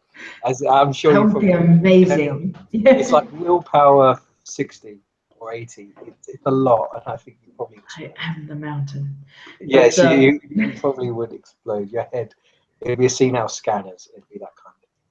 So yeah, but I'm just looking for ways to. Yeah, I'm just looking for ways to wreck this. No, cool. So we'll head back to Lewis. So you can rush out there. Basically, the individual, something happens. Alarm bells go off, and sort of red lights begin to flash. Okay. And the workers seem a bit confused. And Lindsay says, "Oh, people could just remain calm. It's just probably a safety drill. We've probably just placed this for our guests here now, and just carry on what you're doing." But one of the security guards with you gets kind of a radio sort of signal. You see him talking. You can't quite hear what he's saying or what he's listening to. It's in his earpiece. He just simply says, like, "Roger, understood, heading out." And he basically points to the 2 other security guards and sort of points to the unit of the group themselves. wants to remain, as he kind of heads off, and he doesn't even look for permission from Miss Lindsay. He simply just like heads off by himself. Okay. And Miss Lindsay just keeps rattling on, saying, oh, "Please, she's just really calm." I'm sure it's just... Miss Lindsay, what's going on here? Why is there this alarm going off? We have these all the time. It's just a genuine routine alarm. There could be it's a possible fire or contamination, but I'm sure it's just strictly routine. There's nothing to worry about. If you could just remain here for a few moments, I just need to make a phone call. And she kind of grabs her cell and sort of walks to one side to make a phone call. And you're left alone with these two very heavy and tough-looking individuals. To just give you a reference of what they are, they seem to be armed with body armor and sidearms and taser, batons, pepper spray. Okay. It reinforced security guards. Cool. Well then, while one of them's gone off and while Miss Lindsay's on the phone, what Murazan's going to do, he's going to get his secreted knife, and he's basically going to attack one of the guards and just try and shank him when he's not realizing it. And while he does that, he's just going to say, like Everett attack the guard. So he's basically going to attack one of the guards. All right. Yeah. You go straight up for one of the guards. Let's us do a roll. So this would be a, I think, strength and stealth, or brawl and stealth. I think. Hold on, I need to actually look up what strength and stealth is. Basically, I think. Oh no, I think it's a strength and brawl. But he doesn't apply his defense to the roll. You can minus your roll to attack a specific part, say the head or arm, to get around his armor, or you can make a flat out roll to just try and stab him. I think maybe because what's basically I've got it's so it's dexterity and you say brawl. Sorry, brawl and strength. Brawl and strength. It's the attack. That's what you're trying to hit with. That's 5, about where you want to hit. Hold on, I'm just actually quickly looking through this quite now. Initiative attack, unarmed, thrown, defense, dodge. Breaking point. Right, grapple. No, that's not the one. Touching a point. Aiming. If you're going aiming.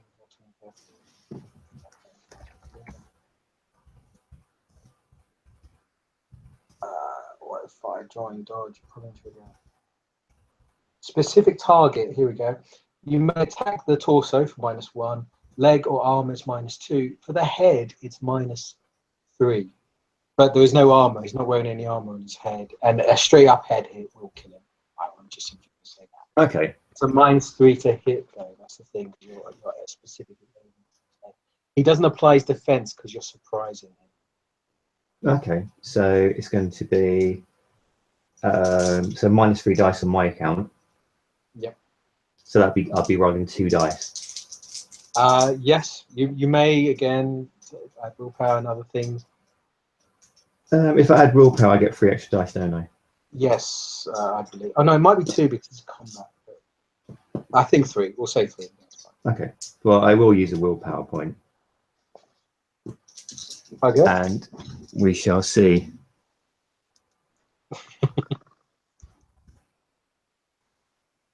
Go on and see what happens.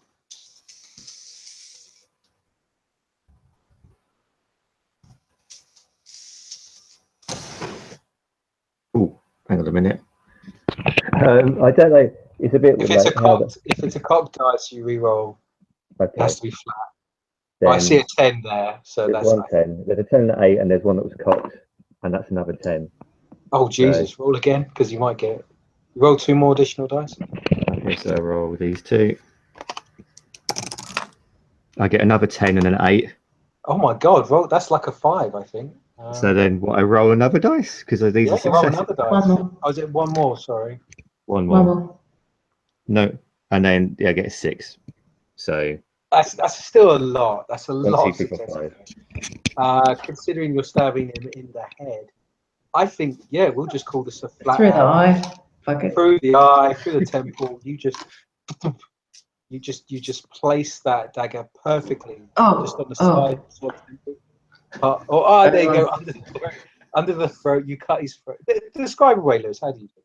Or it could actually be a bit like from the Rome series when they've actually got the Gladius kind of death move, where you Go for it. where you basically just turns around to the guard and he just basically goes shoop. So the knife goes in at the neck, cuts through the neck bone, and comes out the other end. So even if you don't kill him, you will have disabled the vertebrae, which makes him crumple, and because you've destroyed the larynx and the vocal cords, he won't be able to scream. You might have a little farting noise out of the you basically, yeah, he's down. You've just snuck up to, perhaps you've just smiled in front of him, and he smiles back a bit concerned, and then suddenly you just shove this knife straight through his head, through his neck, and perfectly severed any. He sort of looks at you very, like, shockingly concerned, and is kind of a twitch, but then he just collapses to the ground. Blue, I will allow you a free action as a kind of surprise, as he sort of says, do something. Whether you do or not, entirely up to you. Yeah, this isn't necessary. Is that what she just says? She just doesn't do anything. She just says that because otherwise the other guard will spot this and hear the sound, gargle and blood, and then just turn around. We'll go to initiative. Go to initiative because this isn't necessary. Yeah, all right. We go to initiative as the other guard turns around and just simply looks to you, and he just sort of gets his gun out. Yeah. I'm not being part of the fight, but not Yulia. Fucking, why have I got my character's name in my head now? Victoria. I shouldn't have fucking Victoria. Will actually back against a wall, put her hands flat against the wall, close her eyes, and start just reading what's going on. Might be my only chance while this dude's distracted. Okay, so Victoria kind of steps aside, and you're the only threat there, so this guy will be attacking you. So this is initiative. So this will be your D10 plus your dexterity and wit side. So my initiative modifier is 5, so I get 6 plus 5, so I get 11. 11. Hold on, I'll just roll my random dice thing. 1 dice. 3 plus 4. No, you go first. So he's still in shock about seeing what's happening. So he goes to draw his gun basically, and you're left with a turn. You get to hit him first with what to do. So it's entirely up to you what you want to do. I think because I think I'm basically going to try and, as he's going for his gun, I'm going to try and grapple him. Okay, so I think to attempt to grapple, he's not that far away from you, so that's a turn to get to. Yeah, that's fine. So we'll say that is a strength and brawl. Yeah. And that will be versus his strength and brawl to see who succeeds at the actual grapple. Oh, no, you have to succeed at the grapple first. Sorry. So you have to roll your strength plus brawl minus his defense, which he's wearing heavy armor, so it's only 2. Okay. So minus 2. You have to succeed on that roll to try and grapple. So it's basically going to be strength and brawl. Yeah. So okay, so strength 3, brawl 2. I've got specialist grappling. Yeah, you've got specialist as well. So you need a success just to be able to. But then I minus 2 dice instead of 6 dice. I have 4 dice. Yeah. Oh, bloody hell!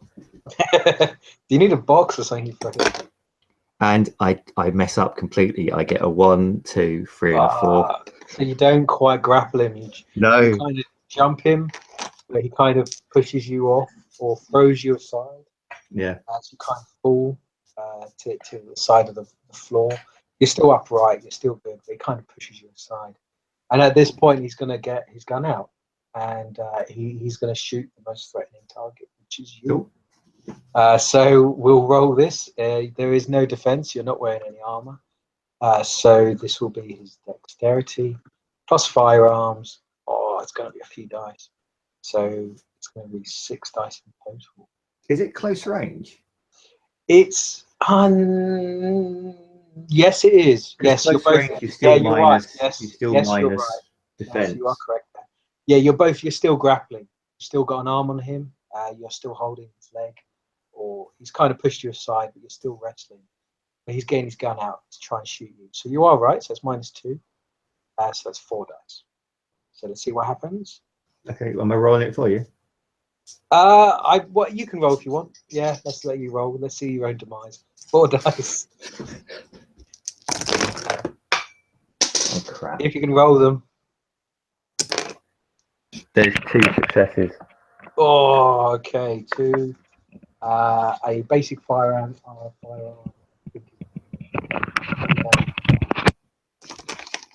on. Yeah. I'm not sure. Stun gun. Pistol light. 1 damage. That's 3. So it's 3 lethal damage you suffer as a bullet just goes off, and it kind of just gets your sort of let's say your hip. It kind of just grazes your under hip, and it causes 3 damage. And you're kind of struggling with the gun at the moment. You're holding it, Okay. and you're both sort of fine. So you've suffered 3 damage, 3 lethal damage. Okay, so 3 lethal. And we go to next initiative. Blue, if you're not doing anything, you can roll to join in, or simply sit back. I don't particularly want to because I want to know what's going on in this building. So I need to do the reading for that. I'm going to roll a chance. Lewis, can you roll a dice on a 6, 7, 8? Something happens. Or 6, 7, 8, 9, 10. I rolled a 5. Oh, okay. The bullet kind of shoots you a bit lower. It just shoots below the pouch of the chemicals. Oh, that's quite handy. So you've just I'm giving it a 50-50 chance whether the gun actually damages those pouches, because that's going to be really funny if they get breached. So you're lucky the bullet kind of misses those, but it still hits you. Okay. So next initiative, we roll. No, so it carries on. So Yeah. you get the first turn. It's your turn. Oi, what are we going to do now? Your adrenaline's pumping. You've been wounded. You know you've been wounded, but you're still fighting on and going. Oh well, maybe I should have gone with the same idea I had before and just like stab him in the head again with the other one. So You still get your knife. You still get your knife, so you can try and stab him. It's not. You're going to be minusing 3 and then minusing his defense, which is 2. So you'd be minusing 5 because it's an aimed attack, trying to aim for his head. You can attack him with the blade, but then he's got his armor, which can absorb. Well, then my best actually then no, because then I would just attempt to grapple him again and just. Okay, attempt to grapple. So same dice rolls before. So it's going to be 4 dice, and that's a bit better. I get an 8, an 8, Okay. a 9, and a 4. Oh wow! Yeah, you successfully grapple him.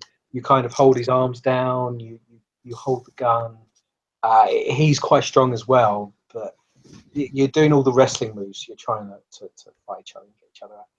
And it's his turn, but you're both in a grapple. So we roll to see who wins the grapple. Okay, so what's the roll? The roll is your strength and brawl plus your bonuses, and it's this individual's strength and brawl as well. So I'll just roll. 1, 2, 3, 4, 5, 6. Oh, it's going to be even dice number, I think. So we'll see what happens. This is for me. Oh, no, it's not great actually. And I only get 1 success. He only gets 1 success as well. I'm not sure what to do in the event of ties. I think it carries on, but you know what? I'm going to give you the advantage because you have expertise in grappling. So in a draw, I'd say you'd win. So you're allowed to perform an action in the grapple. Hold on, I'm just going to look that up quickly. I think you can get his gun. Yeah. And shoot him with it if you wish. I'll try to if that's a possibility. I'll just double check. Grapple. You may break free, control the weapon, either by drawing a weapon off the character's holster or turn it up on his opponent. He keeps control until your opponent performs a control move. So yes, you control the weapon. So you can. I will attempt to control the weapon then. Oh no, you've done that. You've succeeded in the grapple. Okay. So you can control the weapon, disarm, hold. So basically, he can't do anything. restrain or take cover. You can take control of his weapon and try and shoot him with it. That's what I want to try and do. Okay, so you make a dexterity and firearms roll, minusing 2 because it's close quarters. So So you can still dexterity try. and firearms. So I'm minusing 2, so it's 3 dice. So 3 dice. Let's just see what happens. And a 2, 3, and a 4. You fire the gun off. You try and aim it at him, and it just doesn't quite hit. This is going on for a while, actually. You're both kind of struggling with this weapon. The workers around you don't seem to care or notice. Okay. And Blue, you still seem to be in the background. Well, I suppose while this fight's going on, Blue could be doing, Victoria could be doing a weird little... I'd say 2 turns is the equivalent of a good couple of minutes of fighting and struggling. So we'll go 6 minutes. I just want to do a read on the building, and I'm probably going to go so far as to say I have an inkling that the building is organic, so I'm going to actually try and drain luck from the building to do a read on the building. Oh.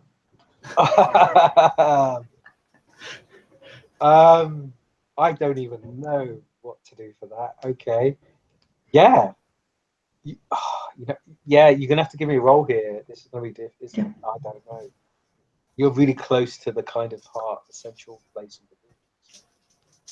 The thing that's going through my head, OC, is the fact that whatever is in his pocket is a mutagenic entity, whereas the entire thing is a mutagenic. All I'm seeing is Dagon as the equivalent. Yeah, so you're trying to drain luck or essence from the exactly. Building. So you can do it. That's fine, but this will be a stamina. I think stamina and occult, but minus 5. This is really difficult. Chance dice. And if you fail, it's going to go bad. I'm just going to give you the heads up there. If you fail, it will. Well, I've said it, so I can't really change it. I mean, if I was able to drain the luck off the building, which isn't really, it's a merit, it's not an ability. So if I could use Thief of Fortune to give me +4 on a willpower roll, that would give me at least the dice.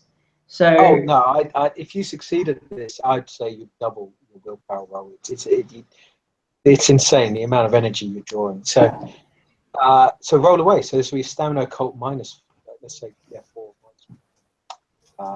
It's very difficult. So I can't use my Thief of Fortune to boost willpower, as well as. This is a roll to see if you can do Thief of Fortune. Okay, fine. But if you succeed, it's a very good Thief of Fortune. It would last the scene. I'd say. There was. Roll me a dice and pray I don't fry my own brain. One dice. It's a 10. No. No. You bloody 10, you know. Right. Yeah, even if it's a critical, still pass. Bugger. Okay. Instead of a Dark Lord, you should have a queen. You kind of go up to the pipes and basically while Lewis is in the background fighting and stabbing and shooting and ricocheting around the place, you kind of feel out the pipe work, and you feel like this massive tube that seems to be pumping red liquid from the floor beneath you, and you feel it, and you can feel it pulsating, and it's not like mechanical. It's living. It's the feeling you've had the entire time you've been here. This is a direct link. And as you go to it and drain it, you succeed. You drain the luck, you drain that essence, and it's so overwhelming. And it's a kind of like a vitae addiction almost. That just become like you've never felt so wonderful, so escalated, so euphoric. This is amazing. I want it. I want more. Powerful, and you suddenly just lightning starts to emit from your body. And just starts spouting and shocking and electrocuting and spraying, and some of the workers get frazzled and like burnt and sort of vaporized, and it's a proper Highlander moment. You're literally like everything starts exploding. I'm a deity. You feel the power of like a god for a brief moment, And basically, all your rolls for the rest of the scene, you get plus 3 dice to anything for the rest of the scene. But you do. Oh, lucky this. It's very temporary at the same time. Well, we're just This going to have to do this proper again, highlight. aren't we? Then we're going to have to do this again. This is good. Oh, this is why I fucked my life up to begin with. Jesus Christ! You remember how I fucked my life up to begin with? This is why. I must admit, though, there must be some consequences. So actually, as you're doing this, yeah. your skin sort of burns, your hair kind of goes a bit white, even, and your face and skin have gone pale, and there's a hunger in you. There's an addiction. That doesn't matter. This is amazing. It's wonderful what you're feeling right now, but the sensation is overwhelming. So, Lewis, we'll go back to Mr. Cole. And basically, as you're both struggling, suddenly lightning starts firing everywhere, and pipes start bursting, fluid starts emerging, pressure gauges start going off, gas and steam start emitting, big warning sort of signs and symbols come out. People start running past you. The security guard seems to notice this, but he's still focused on killing you, basically. Okay. So is it my attack again now?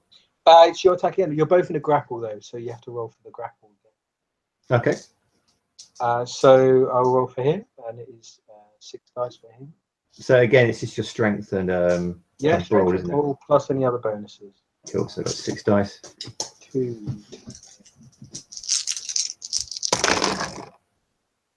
Ooh, got an 8, a 10, a 9, a 10, a 9, and a 7. Oh my God, Jesus Christ! How many dice? Is that exceptional? Because exceptional means you can do 2 actions. And I roll a 1 and a 10. So then the 10 explodes. That's 5. It's 5. And I roll a 10. I roll another 10. Stop rolling 10s. And then I roll a 6. So what have I got there? I've got. You know what? I think that's 1, 2, 3, 4, 5, 6, 7. 7 successes. You know what? I will allow you to automatically succeed and plus 2 to any action you do. Okay. That you want. I'll let you plus 2 because you've rolled so well there. So you've basically got him in a proper grip. You've twisted him around. You've his back is exposed. You're holding him in a headlock, basically. Whatever you want. Okay. Well, then I'm going to attempt to get his pistol and shoot him in the head with it. We'll still make it a roll because it's Okay. factors involved. So normally it's -2 for his defense, but because you've got +2, that equals it out. So it's just your dexterity and firearms. Dexterity and firearms. But you just need the one shot, and that's enough. You shoot someone in the head. I get an 8, 8, 9. 3 successes. Describe away what you do. As they're in the grapple, so they've been having this fight where Mirazan has basically taken out the first guard, then shouted out to Victoria to basically take out the guard, but she hasn't. She's backed onto a wall, and now she's started to frazzle in the back. Out of the back of the side of his vision, he can just see her against this tube, and she looks like she's frazzling, and her hair's going, and lightning's coming out, and all the workers around her are getting zapped. And then while he's doing this, he's in this basically death grip with this guard, and he's just really angry that he like, because he's good at like close combat, so it's really pissed him off that this guy threw him off. So he jumps back on him again, tries to get the gun, doesn't work, doesn't happen, and then just with like a double the effort the next, like as all this crazy crap's going on, he just really clinches down on the guy and just gets the pistol and just puts it up against his head away from him and pulls the trigger. No, as you do this, bam, a loud shot echoes across the room, and he just lays flat. His brain's completely blood just splatter in the floor in front of you. And yes, you feel angry that how this guy got over. He was good at what he did, but it just reminds you of other kills, other people that you've terminated. This guy, he's a wriggly fish. He's a fish that fought well, but he still went down just like the others. And as these thoughts come through your head, you just see your friend Victoria, like with lightning, just emitting from her body, and her eyes are glowing. her face. She looks very different. Someone looks even taller, slightly bigger, as if she's growing because of whatever's happening. And there's a kind of a wind that's rushing through the room as all the steam pipes are bursting and the alarms are sort of sounding off.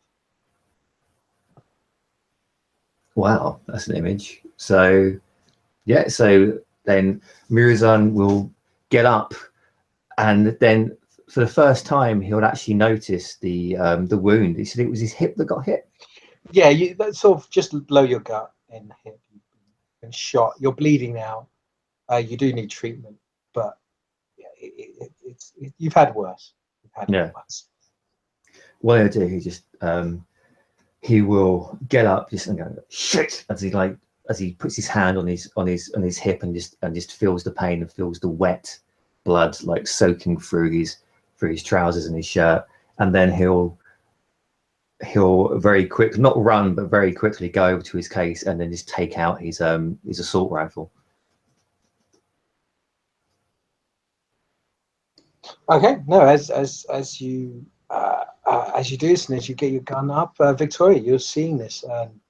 You're not quite there. Your mentality is overwhelmed, power, and just describe away. I think I'm feeling like Dr. Manhattan right now. So much shit going down. Holy crap! My human mind is not designed to deal with this, but that's okay because my mind isn't human. So I'm just expanding, and all these codes are rushing in. It's like that part in the latest Indiana Jones where the chick says to the aliens, "I want to know everything." That shit's happening. No, it is. That's what I can imagine is going on, but there's still that determination in Victoria, because the initial draining of the facility that she was doing,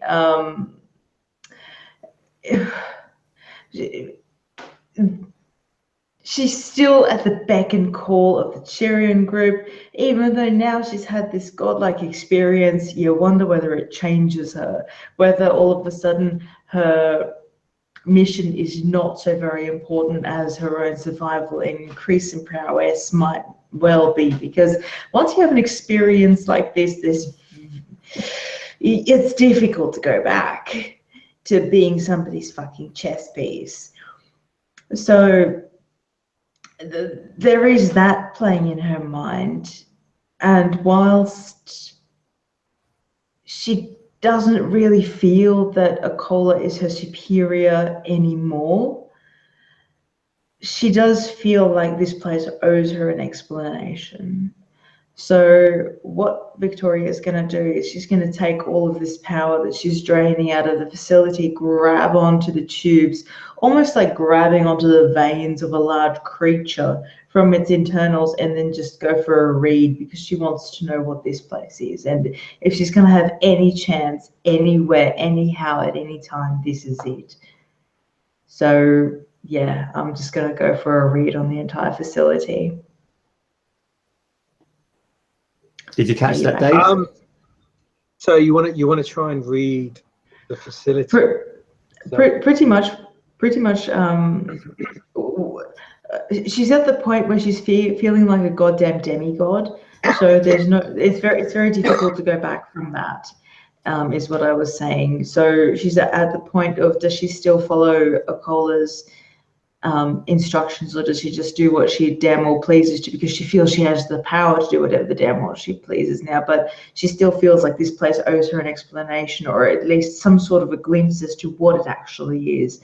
So she's grabbing the pipe work, almost like grabbing the veins of this place, and using the luck and the essence that she's drawn out of it for a read. And this might be her only chance, because she doubts she'll be this powerful again to have a read of the facility in the way that she wants.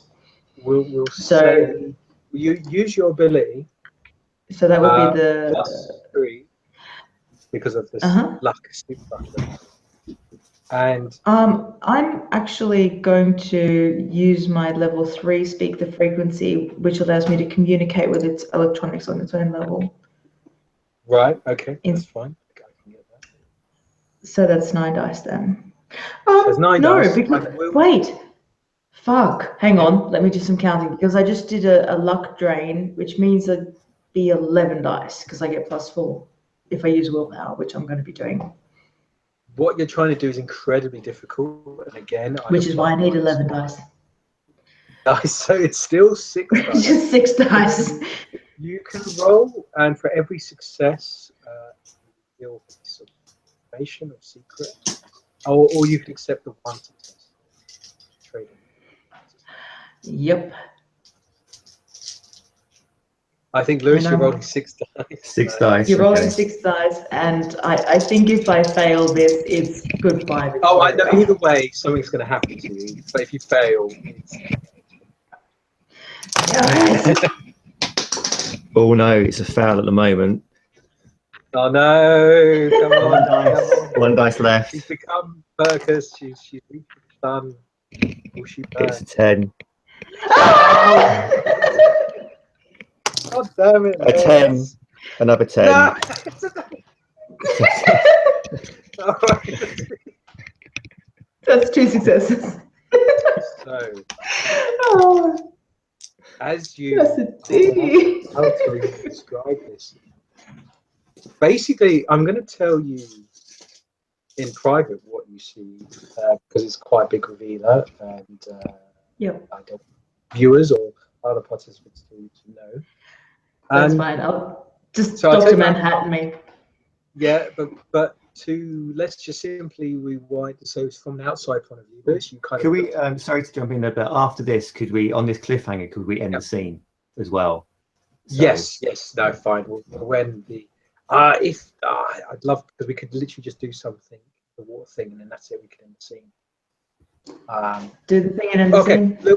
let's just try quick. Basically, from the outside view, Lewis, you see Blue like this figure becoming brighter and bigger and lightning jumping from her, as if a look on her face, as if she's just realised something, seen something. Her eyes go red, a deep colour of red, and you hear this voice echo from her, a voice that makes your ears bleed, a voice that actually causes you to bashing damage just from simply speaking. As it echoes, and you kind of go to your knees, covering your ears, trying to sort of protect yourself. And at this point, she suddenly collapses and just goes limp, goes remote. And all this chaos going on, you do see like a big crack as water starts pouring out of the sort of large vat of liquid that's sort of mixing and containing all the water for the facility. So this is a prime example, because you yourself are nearly going to pass out now. You've suffered quite a bit of damage with 3 lethal, 2 bashing. And you see a situation where you can proceed with your primary mission. Okay, well then, if that's the case, then then Morozan will take his chance and try to get the XD12 into the system. So let's put, you're crawling. You've been shot. Her kind of like her power whale has really just knackered you me. suffered full bashing damage. You're nearly knocked out. You're going to pass out any second from the sheer impact of what she just said to you. You're not even sure what she said, but you do see like a hole, like this crack into this big water pump that's in the middle of the room, circling water. That's kind of, you hear the water going, and you can approach it. I would approach it. Yeah, and I think explain away what you do. Or how is it? Is it below me, or is it? Let's just simply say it's like below you. Okay. Morozan will crawl after just being shot, taking out the 2 guards, then looking at Victoria, then Victoria just going crazy and just like becoming this like big siren and just knocking him back for 6 and just like hurting him. He's actually even more hurt now. He'll crawl, but then when he's actually on the ground, he'll look and he'll see where the container holding water is split, and there's a chance that he can actually complete part of his mission and apply the bioweapon. So he will go into the secret compartment in his suit and get out the XA12, and he will crawl to a point where he can either throw or drop the XA12 into the water, and he will do that. Okay, as you just sort of crawl towards the railing, we'll say, and just below you is a kind of the water, vast like water tank that usually has a glass roof, but because of all the damage that's happened, it's cracked and it's a big opening. And you kind of just, it's really weird. You get the pack out and you tear the bit open, and it's just foul smell from it. Yeah, you do with your teeth, and you sort of this horrid taste on your lips, and you kind of just pour the capsules, the blue kind of capsules, and they plop, plop, plop, plop, plop as they go in. And as they go in, they kind of dilute the water as it's spinning around. The water becomes very sort of a bluish color, and then it becomes a dark blue, and then it becomes a very black color, and then you start seeing things, flesh, just emerging from the water, and you see something like a face or teeth emerge from the water. And then suddenly you see all the pipes in the room, which were usually water or red color, suddenly just turn black as all of this substance, whatever it is, seems to just spread everywhere. And a loud sort of scream, a noise, even just as deafening as the demigod voice earlier, seems to fill the room and noise. But then suddenly it goes quiet and silent. And then all you can hear is the screams and panic of those around you, those outside the facility. The screams get louder and louder. The panic is greater and greater until at this point you pass out. And we fade to black as we end chapter 1 of Sickness in the Blood. And we thank all for watching. And we hope we will see you again soon in chapter 2. And thank you for that. Good night, good evening, or good morning.